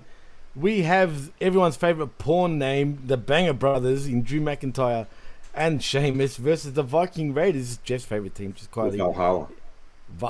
Holla in Eric and Ivar for this WWE SmackDown Tag Team Championship #1 Contenders Tournament. First fucking round match. That's a tongue twister. I hate the Viking Raiders that bad that it just didn't interest me. But I will say this. It was a decent match only because of the Banger Brothers. And they end up winning by pinfall with a bro kick from Sheamus on Ivar. I've liked their work together for a while. Like I said, I think that they are perfectly legit people to dethrone the Usos of the SmackDown titles. And it's good for Drew. It's good for Sheamus. Solidifies Sheamus even more so as a Hall of Famer. Drew, it's another title, but nobody feels like he's being shoved down their throat for World Championship because they clearly just don't buy him in that role just yet. Is he overrated, you think, Drew? I don't think he's overrated. I think he's too scripted. He's too PG Disneyfied. He's like bad. He doesn't have like he looks the part. He even sounds the part, but the words... He's a good talker. The words that come out, they don't feel like they're from his soul. They feel like they're... Sure. They feel like they're bad acting in a B movie. I agree. And because he's a very passionate guy when he delivers a promo from the soul. You know what I mean? Yeah. When it looks like he means it, he comes out with passion. But like you said, when he's totally scripted, it's like going with emotions. He's just doing it. Yeah. And I hate to say it, but some people just aren't good faces, even if they look like it. He can also look like a heel, and he was a damn good heel. Absolutely agree, 100%, man. And the Scottish accent does not bother me one bit, to be honest. Yeah, so that was not so scary. I like it. Yeah, you could take him serious for sure. Absolutely. Anyway, we go backstage though. We get Sami Zayn next, Jeff, as Roman Reigns. Sami Zayn asks Roman Reigns for a quick second to talk, and the Tribal Chief tells him to sit like a dog. Zayn says he can't help but notice Roman was acting a little frosty, and he wants to make sure everything's cool. Reigns then says he saw how he looked last week, and he knows he's trying to cover it up tonight. So, he wants to hear it from him straight. Sami then demurs, but Roman insists. As Sami says, he was a little disappointed last week because he took a lot of pride in being put in charge of the Kevin Owens problem, and he was about to put him away when the Usos came out. So we felt a little slighted, Jeff, not knowing the Usos were coming out. KO then keeps saying he's being used, and in that moment, for a split second, Reigns tells him to get out. He's not doing this every week, just get out. It blows his mind that he's being asked to run his game plan. He's a high maintenance bitch. Get out. Absolutely. Past the honorary Uso, just go and find Kevin on and your own bloodline, and start your own bloodline, and stop using him, as Paul Heyman tells a stunned Sami Zayn to just get fucked. That's right. Call up the Mounties. There you go. The Mountie. Or is it the Mountie? But anyway. I don't speak Canard. You don't speak Canard? Or Canuck? I don't speak Canard. Oh, well, that's a shame. Well, anyway. Speaking of Canuck, but he's not. But it is LA. It was. We get LA Knight. He's walking backstage as we go to a break. But as we come back from commercial, we get Raquel Rodriguez cutting a promo about how she's going to win the Royal Rumble in her home state and have the biggest moment of her career. You know what's scary? I've got a feeling she might actually just do that. Nah. Oh, I hope so. And you said it with such conviction. So I'm confident again that she won't, but you never know. Anyway, but we get to the good stuff because LA Knight gets on the mic to talk trash at Bray Wyatt's cryptic waffling. And says yeah. Nah. And he says he'll turn his switch off at the Royal Rumble. Just nice, short, and sweet, Jeff. That's right. Star. I like it. Straight to the point. Mm-hmm. Well, we got a matchup. But he makes sense. He's talking sense. He's not like in La La Land. Yeah. He's like, one week you say this, then you say that. You think it's all you. I know it's you. You can't even keep your goon straight. It's true. He's right.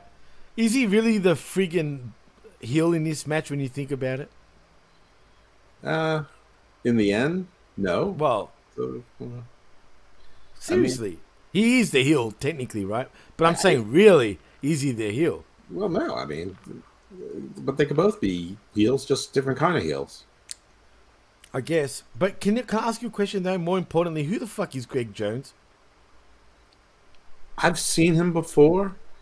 I think I think that he's a fairly well established indie wrestler. I think we've seen him on like AEW programming and really other places as well. But I don't think that's his actual name. Oh, and before I forget, I'll save it for the end of the show. It's no point of saying it now. But shout outs to all our viewers that are still around. That's weird, but thank you. They just fell asleep with their computers on. Maybe that's trippy, man, because it is late. But anyway, let's continue though, Jeff, because like I said, I don't know who Greg Jones is, but whatever. He takes on LA Knight in a squash match, and LA Knight wins by pinfall with a snapmare driver. But that's not where all the fun starts, because the fun is in the funhouse, Jeff. Because I was happy too. Post match, we get the Firefly Funhouse intro as he dumps Greg out of the ring. and abandons all hope. And who exit here is written by the door, and the Firefly Fun Pals are shown slowly waking up and shaking the dust off, which is cool. Bray Wyatt's plumber's crack, yes, I said that, is covered by the moth graph. This awesome. Is fucking. He's covered by the moth graphic. This was great. As he puts the finishing touches by the door and welcomes us to the show. That's fucking absurd. He says he missed us and he can't wait to have fun with his friends once again, as Rambling Rabbit talks about how LA Knight is like the Miz, but with muscles. Right. Yeah. And he's scared of the dark. I dare say he's got more charisma than the Miz too. And he's scared of the dark. So the pitch black match is very scary. You know that, Jeff? Yeah, I know. Yeah. I liked how Abby the Witch said, "Shut the bleep up." Yeah. I laughed out loud at least twice during this segment. Oh, absolutely. It was great. I mean, I loved it. Anyway, Bray continues and my asks, dream of demonic anthropomorphized puppets lives on. For sure. Bray asks what kind of deranged ding-dong names their son Los Angeles Knight, which is so fucking true. I mean, seriously. Good question. Before telling Rabbit it's normal to be afraid. Anyway, he continues, things like to hide in the dark and you should be scared. It's normal to be afraid because there's scary things in the dark that want to kill you. Yes. Yeah, for sure. Yeah. What a comforting story. Absolutely. Anyway, the image goes scrambled and Uncle Howdy laughs and laughs and laughs, saying he just needs a little push back. And then we go back to Wyatt. He says he hopes his son is fine. That's weird. And he understands that he opened the door and whatever comes through, it is his problem. That's right. And he'll see Knight at the Royal Rumble as we go to, once again, another break. Los Angeles Knight screwed Los Angeles Knight. From now on, I'm just going to call him Los Angeles Knight. I mean, that sounds so stupid when you read it out to what it really means. But LA Knight sounds fine. But yeah, Los Angeles Knight. Who the fuck names their kid Los Angeles Knight? And why? Why is he a Los Angeles Knight, though? Can you tell me, is he a club head? Like, he's out at night? Like, get it? LA Knight? I can't answer any of these questions for you. Well, answer this, because next we get the floundering, and I mean floundering, Hit Row in Ashanti 3. Oh, floundering. I thought that they were in Belgium. Where, Brussels? Because I love Brussels sprouts. Well, Flanders.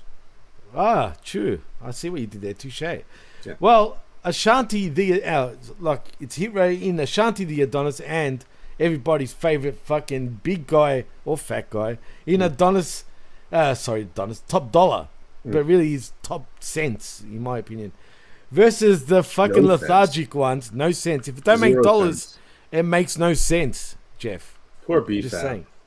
Or BFAB, that's true. Versus the lethargic ones in Los Lethargicos, as I like to call them. They're so good. Why? Poor guys. Well, you tell me, man.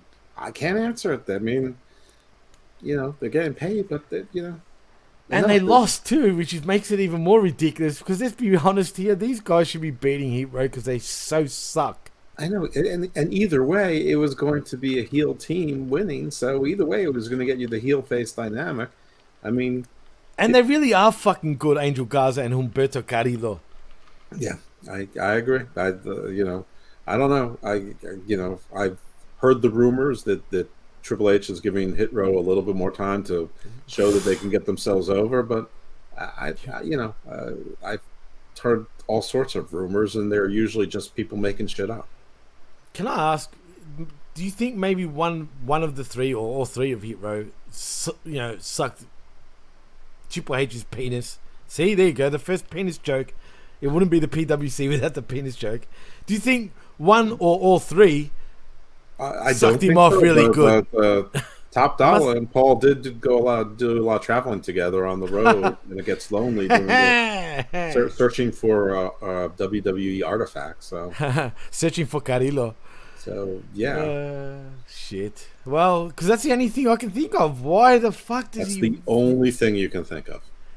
Penis. Because it's the PWC, right? Exactly. Because it's the PWC. It wouldn't be the totally PWC without a penis. Yeah, absolutely. Well done. Again, I hate that that we're getting sort of, put in the same box as penis. But it is what it is. Why not run with loaded, it? Right? just like a cock. Yes, and binge. Locked, loaded, and cocked. Yes, indeed. Yeah. So as we spoiled, Hit Row won in some sort of strange schoolboy turnabout. It was a schoolboy. It was like a surprise win, and they were laughing. Carrillo. Yeah. So I don't know. Whatever. From Adonis, mind you. Yeah. This is dumb. What a team of zeros. B-Fab would be a much better backstage interviewer than Byron. Oh yeah, man, I can see that. B-Fab backstage interviewer. Why not? Well, again, give her a try on commentary on Raw. Get rid of that Kevin Patrick. He's so bad. Yeah, you know what? He had energy on Raw though. This time I felt. He always has energy. Reason. I don't care. He's like, he reminds me of the human version of Rambling Rabbit. That's what I wish I. Jeez, you know what sucks? Rambling Rabbit didn't end up as bloody goo this time. Nobody killed him. Then we'll put him into a blob of viscera this time. So Mercy didn't eat him. Nothing. Huskus didn't try to eat him. It's even though he was sort of on LA's side. I mean, Abby did tell him to shut the fuck up. But I don't. All right. Why am I going backwards? All right. So yeah, I don't know why, but Hit Row won. So they're going to advance to be with the Banger Brothers, and obviously they're going to lose that match. Oh, they need to get Death Road out of WWE, in my opinion. But yeah, wow, like you said, that's a little extreme right there. See what I did? Yep. You know what? I think Hit Row, Kingston, and Ortiz should form a faction. And what would you call it? The Hitters? Two big fat losers and two short guys in shape. Oh man, fuck them all. Bad personalities. Seriously. A great name. They Anyway, I could see Hit Row somehow getting signed to AEW, and then we get Shit Row in AEW. Of course they will. Can we call them Shit Row? Imagine the rap battles between Max Caster and Top Dollar. Oh my god, I'm creaming in my panties right now, Jeff. I know you are. Anyway, your Alex Zane panties. Yeah, pal. Well, anyway, Hit Row win by pinfall with the Schoolboy, as Jeff said. Do you like Slex? Isn't he an Australian wrestler? He's open for business, Jeff. I do like Slex. He's got a lot of potential, as a matter of fact. See, so I knew it. He's number 8 on your list. But unfortunately for him, he joined Ring of Honor at the worst time because the pandemic hit, and that fucked everything up. And we know what happened with Khan. It's tough, but still number 8 on your list. I actually like Slex. I told you. He's one of my favorite Aussie wrestlers. Definitely. I know. And he's got a cool theme. Yeah. But anyway, let's move back to WWE, though, because speaking of people I like, this guy you absolutely adore, because guess what we get again, Jeff? Sami Zayn? Bloodline? No. I'll go one better. Your man, my man, yeah. Cody fucking Rhodeski. He's back, and guess what he's saying? He feels great, and he's going to be in the Rumble. There's more than one royal family in professional. There's definitely one. There is more than one. Professional wrestling has more than one royal family. It's true. It's true. It's Cody Mania, brother. Absolutely. I'm so sick of the first time I saw the vignette, it was cool. The second time they added a little bit more. I don't need to see it 6 shows in a row. I love it because it's twice we've mentioned it in the one show. This is going to become a gag now for sure. But anyway, Cody all the way. You're gagging, all right. On Cody's, you know what. But anyway, back from commercial. Yes, penis, indeed. Ding. Strowman, though, everybody's favorite fucking idiot. That's my favorite idiot. What? Yes, I said it. I know he's good. I know the people fucking love him. But he's a big dummy that thinks he's the sexiest fucking man alive. I mean, that's sort of embedded in being a big dummy. I mean, but he's a professional wrestler. He doesn't need to be smart. And a professional dork. Listen, he can't be dumber than the Disco Inferno. Watch it, pal. Because he does work for channelattitude.com. But we're not at channelattitude.com right now, so yeah, you can say whatever you want. I never got any money from them. My work is volunteer. Disco probably insists on money. Yeah, fine. By the way, I actually like the Disco Inferno's wrestling takes most of the time. Disco Just about- Fever. Yeah, It's just yeah, not yeah. about everything else. He's a dog. Hey, come on, man. I used to be a fan of discos. So it's Tell weird. me, come on, mean- when his song hit, he's so funky. He's so cool. I'm just surprised the guy whose biggest concern seemed to be his hair has his head so far up his own ass. He had the perfect look to play that character at that time. Let's be honest, man.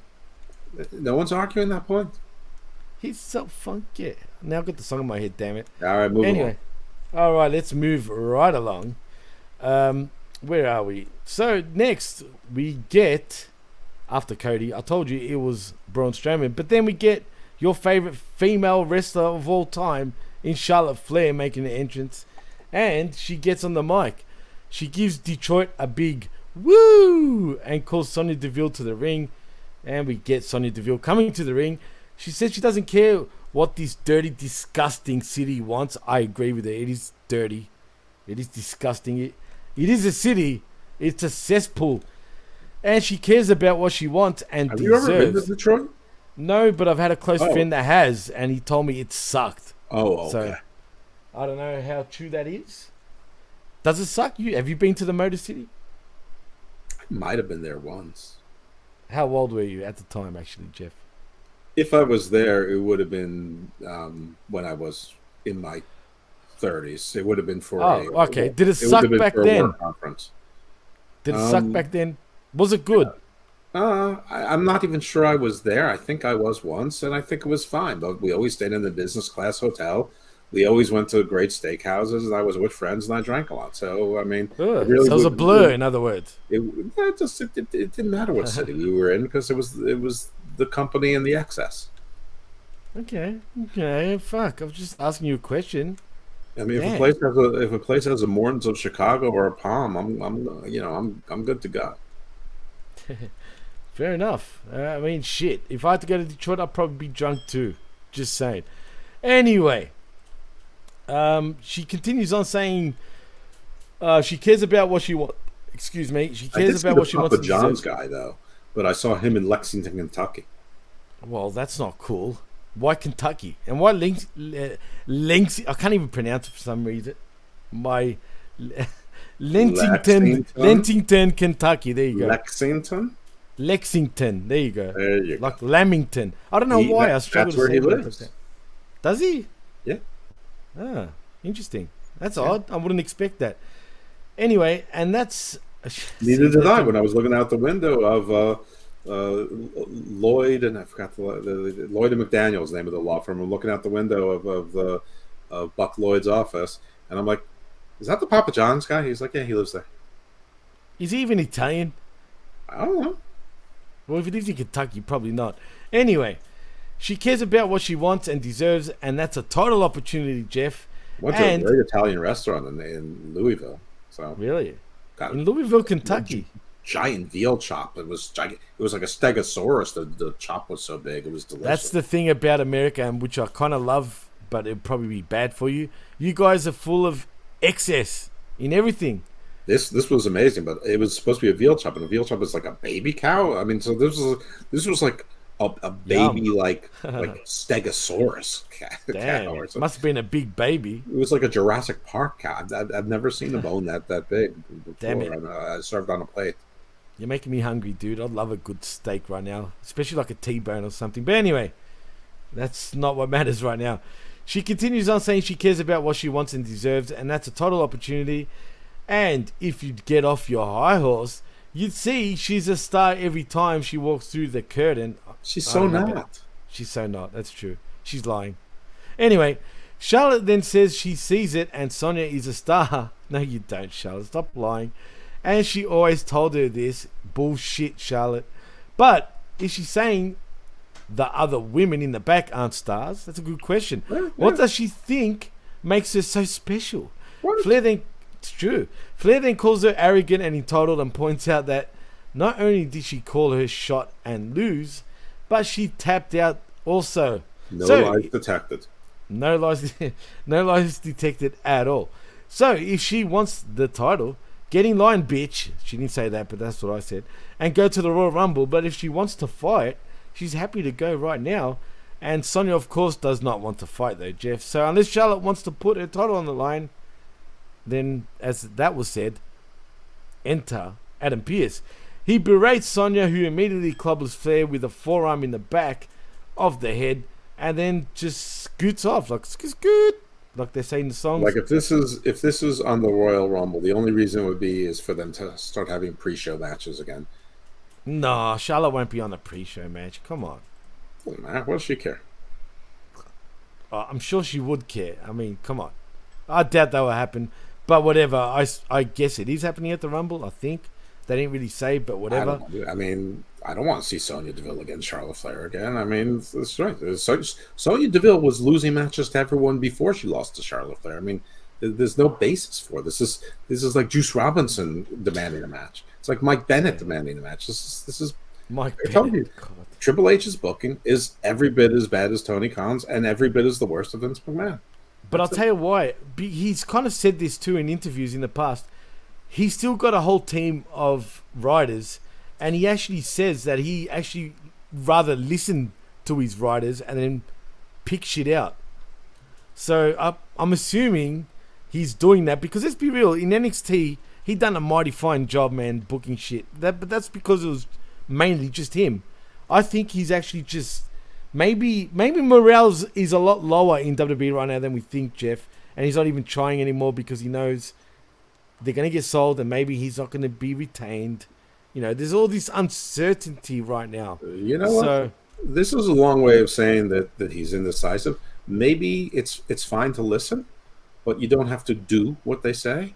And if what you're doing sucks, and it mostly does, stop. Because I am telling you, Trips, I'm on your side. But I am the crest of the wave. I tell the truth a season and a half before the rest of the world do. But they're thinking it. They're just not saying it yet. It's because they don't want to. They've invested so much in you. They are anti-AEW, so they're pro what you're doing. They're tired of the AEW shit. They're tired of hearing about New Japan. They don't care. They don't know the difference between Osaka and Okada, and they don't want to. Osaka and Okada. Exactly. What you're doing is bad. It's nice that you're listening. It's nice that you're letting everyone be heard, but they don't have to be listened to. You're the boss. Be the boss. You're the boss. Be the boss. Trips. Okay, Trips. Jesus. No, I'm going to call him terrorizing right now because that's what's happening in WWE He's right now. today. he sure is. He's terrorizing you for sure. Anyway, speaking of terrorizing, we get some brawling brutes again, and it's Pete Butch Dunne and Ridge Holland. Can I ask though, before I continue, are the brawling brutes still with Sheamus, or is this now? Yes, Jimmy. The answer is penis. Oh, I see. So, sure. Anyway, but not right now because right now Sheamus's story is with Drew. I guess it is all about penis. And technically, well, anyway, they're competing for the same, right. Prize, that's what I'm asking. So yeah, they're all together. Sure, when they need. Speaking of one team of penises, we get the other team of penises in Imperium, in Giovanni Vinci. Don't thought that way about Imperium. They're so good. Oh yeah, I know they got pussies instead. True. I mean, anyway, well maybe Ludwig Kaiser does, because he's starting to look a bit. He's playing up. Is it just me, or is he playing that sort of like fairy, a little too fairy right now, Jeff? If you know what I'm saying. There you go again. I think he's just being an aristocrat. Yeah, but he's taken it to a whole, I don't know, to a whole puffy level, Jeff. Just listen.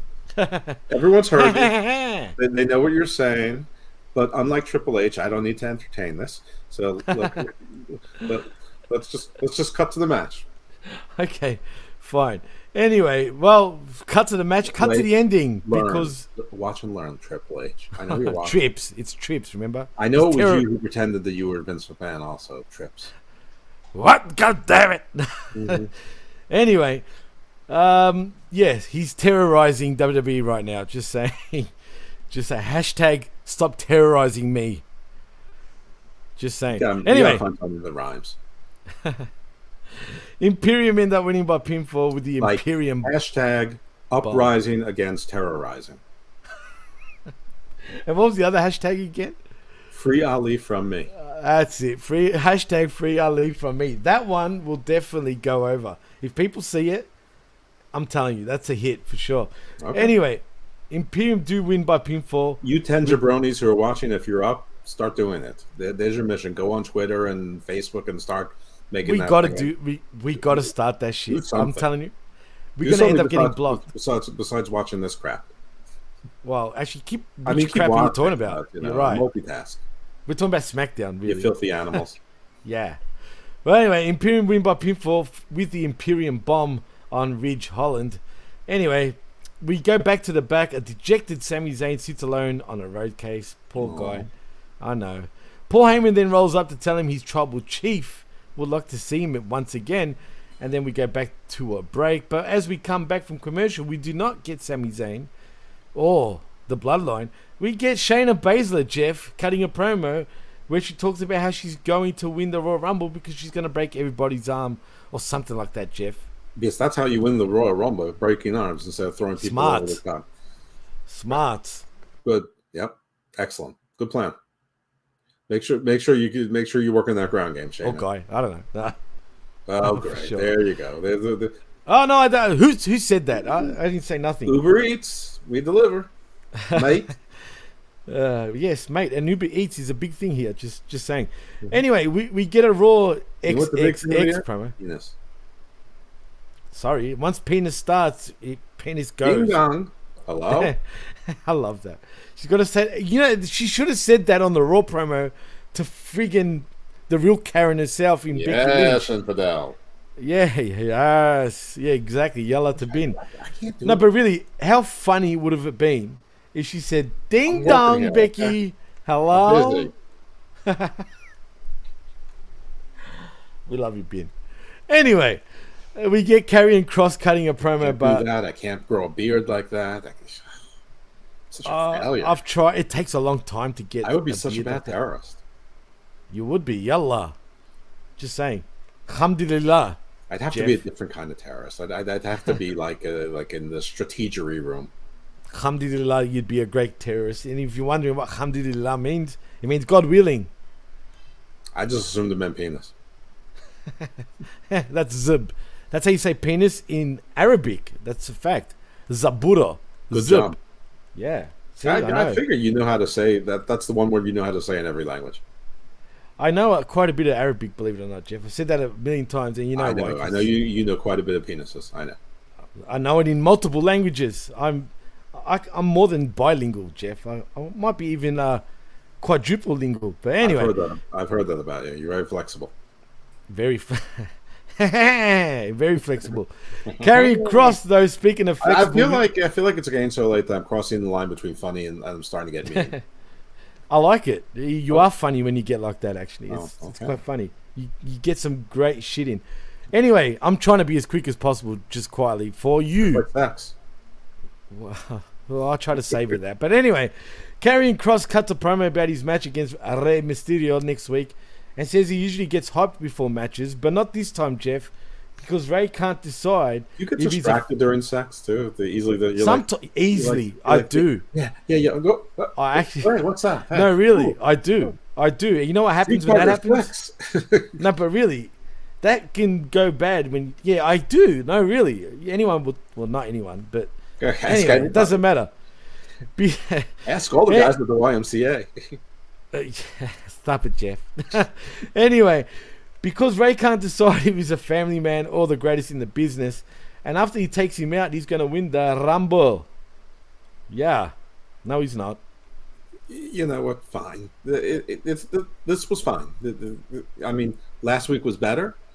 This was okay. I don't think it really helped much. I think it was like this one was nowhere near as good as last week. Yeah, Jeff. I mean, it was almost a minor step backwards, but it almost doesn't matter because it was. I don't know. He does a lot of talking and not a lot of doing. Like I think that's true. They should have given him a squash match this week, like LA Knight. He needs it. He fucking needs it. What they should have done is they should have done what AEW does and found some other phony baloney luchador to come in there and had him just killed some luchador. I agree, but they didn't. But whatever. And you know what's sad? I hope I'm wrong because I could be wrong. But more than likely, he's going to lose to Rey Mysterio. But then again, I can see him winning too. He has to win. He's got to win, and it's going to be partly because of Dom. Judgment Day, right? Yeah, that's the only way. You know, the Triple H, likes his faces to lose based on the distraction for the most time, and that'll set up the dusty Rey finish versus Dom for WrestleMania. So he'll win, and he's got to win this feud. If he doesn't win this feud, he's done. Just done. You know what? It's an understatement. I don't tell anyone to go to Japan, but if that happens, go to Japan. You know what? Because he's such a bad promo guy, generally, not like I said, it's improved, and he was a lot better in the past. But just recently, I'm going by. He would suit Japan because bad promos work with the Japanese audience. If you get my drift, and I mean that in a good way. No, like Fast and Furious Tokyo Drift. Not exactly, but I will say this: look at FTR's work in Japan. And you'll think, what the fuck is going on here? I will absolutely not do that. You know why I say that? Because they try to act like the way the Japanese sort of act towards the crowd, and it just doesn't go. It is bad. I don't care what FTR do in Japan. I barely care what FTR does here when they speak. True, fuck the revival. And don't speak. Yeah, don't Talking to you, hard I'm wood. A guy who should never speak gets a podcast. Idiot. That's a good one. Anyway, enough of that. But next, we finally made it, Jeff. We are at pretty much the main event in terms of match. It is Legado del Fantasma in Cruz del Toro and Joaquin Wilde versus Triple M. That's a radio station here in Melbourne. In Maximum Male Models in Marseille and Mansour for the WWE SmackDown Tag Team Championship. Number 1 contenders tournament, first fucking round match. And Zelina Vega is on commentary for this one. But obviously, we get Legado del Fantasma winning by pinfall with an Enziguri side Russian leg sweep combination on Mansour, which looks pretty cool. Yep. And that's that. That's that. Yeah. Nothing to report, Jeff? No, good. Maximum Male stinks. Legado's good. Zelina looked amazing. They smell good, dude. I thought they were smelling pretty good. She broke news that she's going to be in the Royal Rumble and she's going to win it. So, there you go. Why what not? more do you need to know? Absolutely. All right, well, next, we go backstage as Sami Zayn returns to Roman Reigns' office. Reigns says it's no secret he's got a temper, Jeff. Yeah. And that's why he puts people in place like the wise man to console that anger, Jeff. Apparently he wasn't hearing Sami. Control that anger. It's I've written conceal that anger. But anyway, it doesn't matter. It's the same shit, Jeff. Does it really matter? Conceal, control, whatever. Not at 2:30 in the morning, it doesn't. Well, anyway, apparently he wasn't hearing Sami. I remember that great Janet Jackson song, "Console." Oh, yuck! Don't sing again, please, Jeff. Anyway. Sami, who just wanted clear communication, and I can't start that again because you threw me off 3 times there. Apparently, he wasn't hearing Sami, who just wanted clear communication to be part of the game plan, part of the team. He's a perfectionist and a narcissist, let's be honest, just like Roman, and that's why they get along and why it works. Well, why this works. A grateful Sami thanks Roman for understanding and admits he walked in here expecting the worst, and it means the world to hear that from him. Reigns then says that's on him, and he expects the same amount of love, respect, and loyalty. Where have I heard that before? I don't know. Just reworded differently. I don't know, but we don't see him anymore. Bone Thugs in Harmony? I don't know. Great song. See you at the crossroads. Remember that? No. So you don't be lonely. Anyway, that he gives out. Zayn then says they all love him. He's the one steering the whole ship, and it's nothing without him. Sami then says he'll always put what's best for the bloodline. Good piloting of the ship is very important when you're on an island of relevancy. It's true. Very true. It's a big island of relevancy, but still. And his family first. And anytime and anything, just tell him and he'll do it. Roman then tells him to find the Usos and make sure you're in place. The SUVs are ready. The pilots are ready. I mean, how many people do they have? And the jet's ready to go. And then they can get it out of here once the contracts are signed. Zayn then says it's better than done and thanks him again. He offers a fist. Reigns says he owes him one and gives him the bump as Paul whispers a thanks of his own as Sami leaves. and we see the crew dressing the ring for contract signing, and we go to the break. But wait, there's more. As I said, there's a contract signing. But before I go on, did you like this segment? Anything to say, Jeff? Or should I just move on to the contract signing? It was fine. Move on to the contract signing. All right, so we do, and we come back from the commercial. Then we get Adam Pearce is in the ring to oversee the contract signing. Roman Reigns then makes his entrance at some length, as per usual. Kevin Owens then slides in through not his DMs, but through the crowd, and lays Roman Reigns out with a stunner, super kick to Solo Sikoa. The Usos pull Owens out of the ring, and they brawl on the floor. But Kev manages to take them out with a super kick. Back inside as Reigns starts to recover. Pop-up powerbomb through the table as KO then signs the contract. Sami Zayn then runs in to confront his former best friend as Kev throws the contract at him and runs. Zayn then follows but Owens gets away. Barely follows, but Owens eventually gets away through the crowd as the Usos tend to Roman. And that's the show, Jeff. We're done and dusted on the very first ever episode of the Smachismo. Yeah. Like my earlier complaint, too much Bloodline, too much Kevin Owens, indestructible. But this was the right segment for the go home. Unfortunately, it's not the go home. There's going to be one more. So yes. You know what? I could have sworn they said 1 week the week before. That's what sort of got me, but I guess I was wrong. But there is a Friday before Saturday, right? So I mean, I guess. So I mean, I don't know. It's exactly what I thought it would be, but again, it was Kevin Owens can beat up everyone, which I'm not really down with that. But and Wrestling 101 is if the face makes the heels look bad, they're not winning the title. Not that anyone thinks that Kevin Owens is winning the title anyway. And Sami, obviously he got there late. The controversy is going to be, he was making sure that the cars were ready and gassed up, and he was making sure the pilots, they had to file a FAA flight plan, and they had to do all that, and he was just doing what Roman said, and he got there as fast as he could. Yeah, true. And look, I think the show was all right, but too many tag team matches for my liking in some ways. Tag team matches, But still all right. But yeah, I think we can take it home now, Jeff, because I feel bad that you're still awake. It is late, and we still have viewers, which is odd. Whatever. But thank you for still tuning in. So, Jeff, tell them where they can find you. They can find me at IcarusFellMD on Twitter. They can find me Garden of Doom and Garden of Views, my non-wrestling podcast. Just finished the Arthur trilogy, so 3 Arthur 3 ways. I'm going to have a new Garden Views this week with another an economics professor and an adjunct professor of law, talking about international law and space law, of course. And we mentioned Hammerlock Hangover a few times here, and so that's where you can find me, and you can follow me. I'd like to interact, and hope you enjoyed the show. Hope you like this version of Machismo. I don't know if we're going to do it again or not, but eventually we will. It's hard to do a lot of shows in a week, but I think this is a good and easy way to handle it. Let's face it, it's 5 hours of television, but it's 2 hours of content. Right, absolutely. And it felt like we were watching 5 hours of content in many ways, doing both. Like, you know what I mean? Even though we go 2 hours usually, but like I said, it is very late in Jeff's neck of the woods. But in saying that, if you want to follow me, please do on Twitter at DJ MassFX and also at the PWC Network. Also, like and subscribe right here at the pwcnetwork.podbean.com, where you can find all our shows.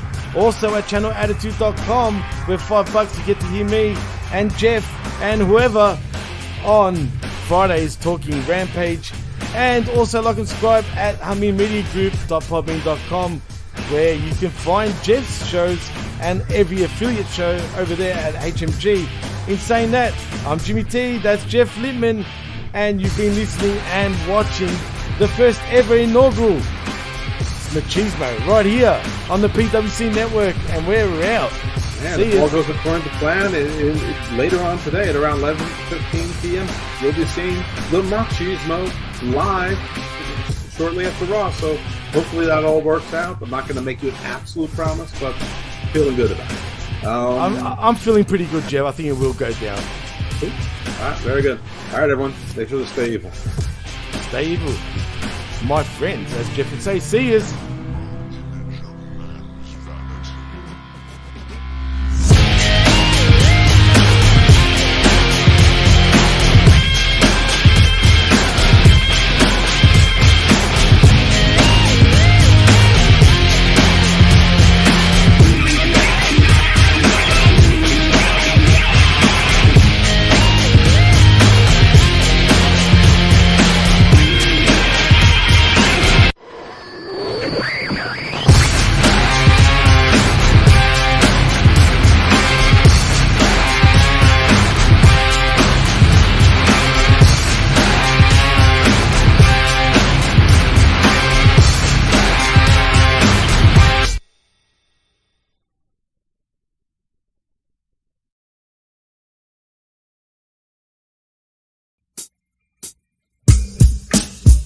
سبحان خالق الإصباح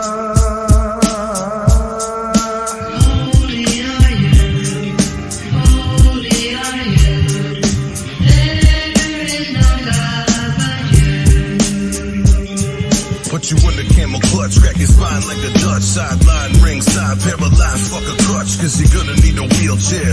Then I mean with the overkill, smash your baby face with a steel chair. The square circle, you'll get killed there. Black and blue when you turn her purple, leaking red when it's filled there. Ain't Bill Fair, catching heat with the crowd. Just another vicious heel down the cheat and he's proud. Hear the screams when they're loud. They're reading out his palms. Fuck your book of songs when the dirty Saudis dropping bombs. Ain't police with batons, but he's pro-martial law. You speak infidel, catch a partial to your jaw. Bowing down to a law. Just pray you're not a victim. Equipped with a stable just in case he's got a stick him. No title when he strips him. He'll vacate the champ. Sabotage your backstage. Bash his face on the ramp. You're law. You're law.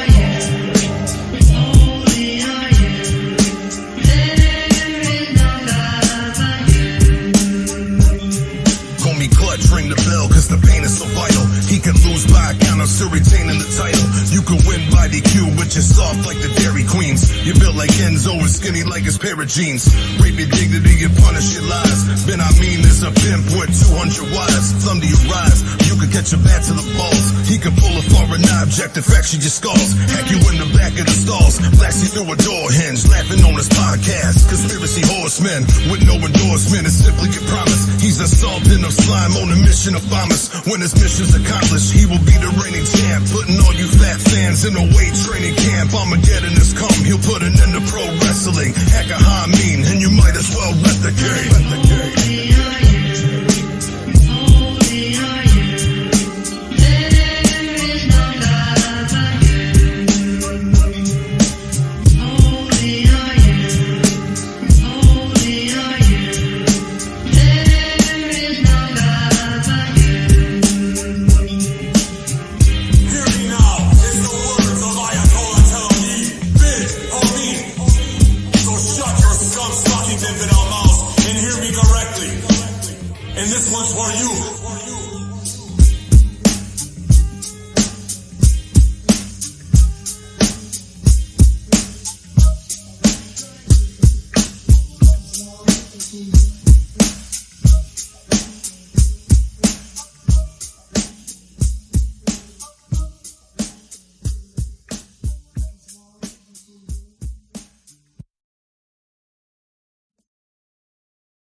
But he's pro-martial law. You speak infidel, catch a partial to your jaw. Bowing down to a law. Just pray you're not a victim. Equipped with a stable just in case he's got a stick him. No title when he strips him. He'll vacate the champ. Sabotage your backstage. Bash his face on the ramp.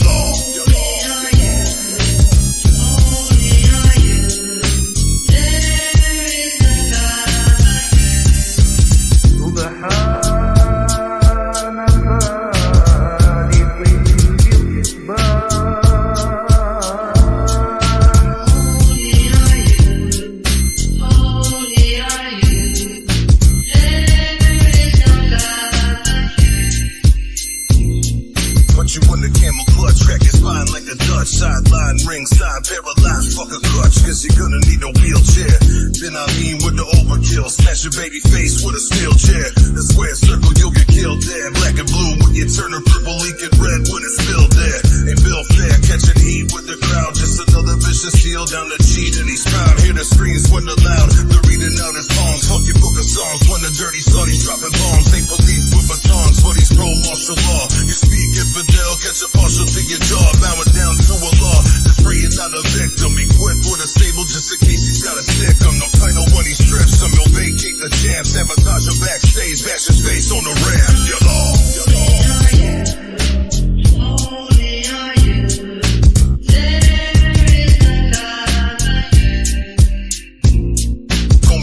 Ring the bell, cause the pain is so vital. He can lose by a counter, still retaining the title. You can win by DQ, but you're soft like the Dairy Queens. You built like Enzo and skinny like his pair of jeans. Rape your dignity and punish your lies. Ben, I mean, there's a pimp with 200 wives. Thumb to your rise, you can catch your pants in the falls. He can pull a foreign object and fracture your skulls. Hack you in the back of the stalls, blast you through a door hinge. Laughing on his podcast, conspiracy horsemen with no endorsement. It's simply a promise. He's a sultan of slime on a mission of bombers. When his mission's accomplished, he will be the reigning champ, putting all you fat fans in a weight training camp. Armageddon has come, he'll put it into pro wrestling. Hack a high mean, and you might as well replicate.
The PWC Network. What the world is watching and listening to.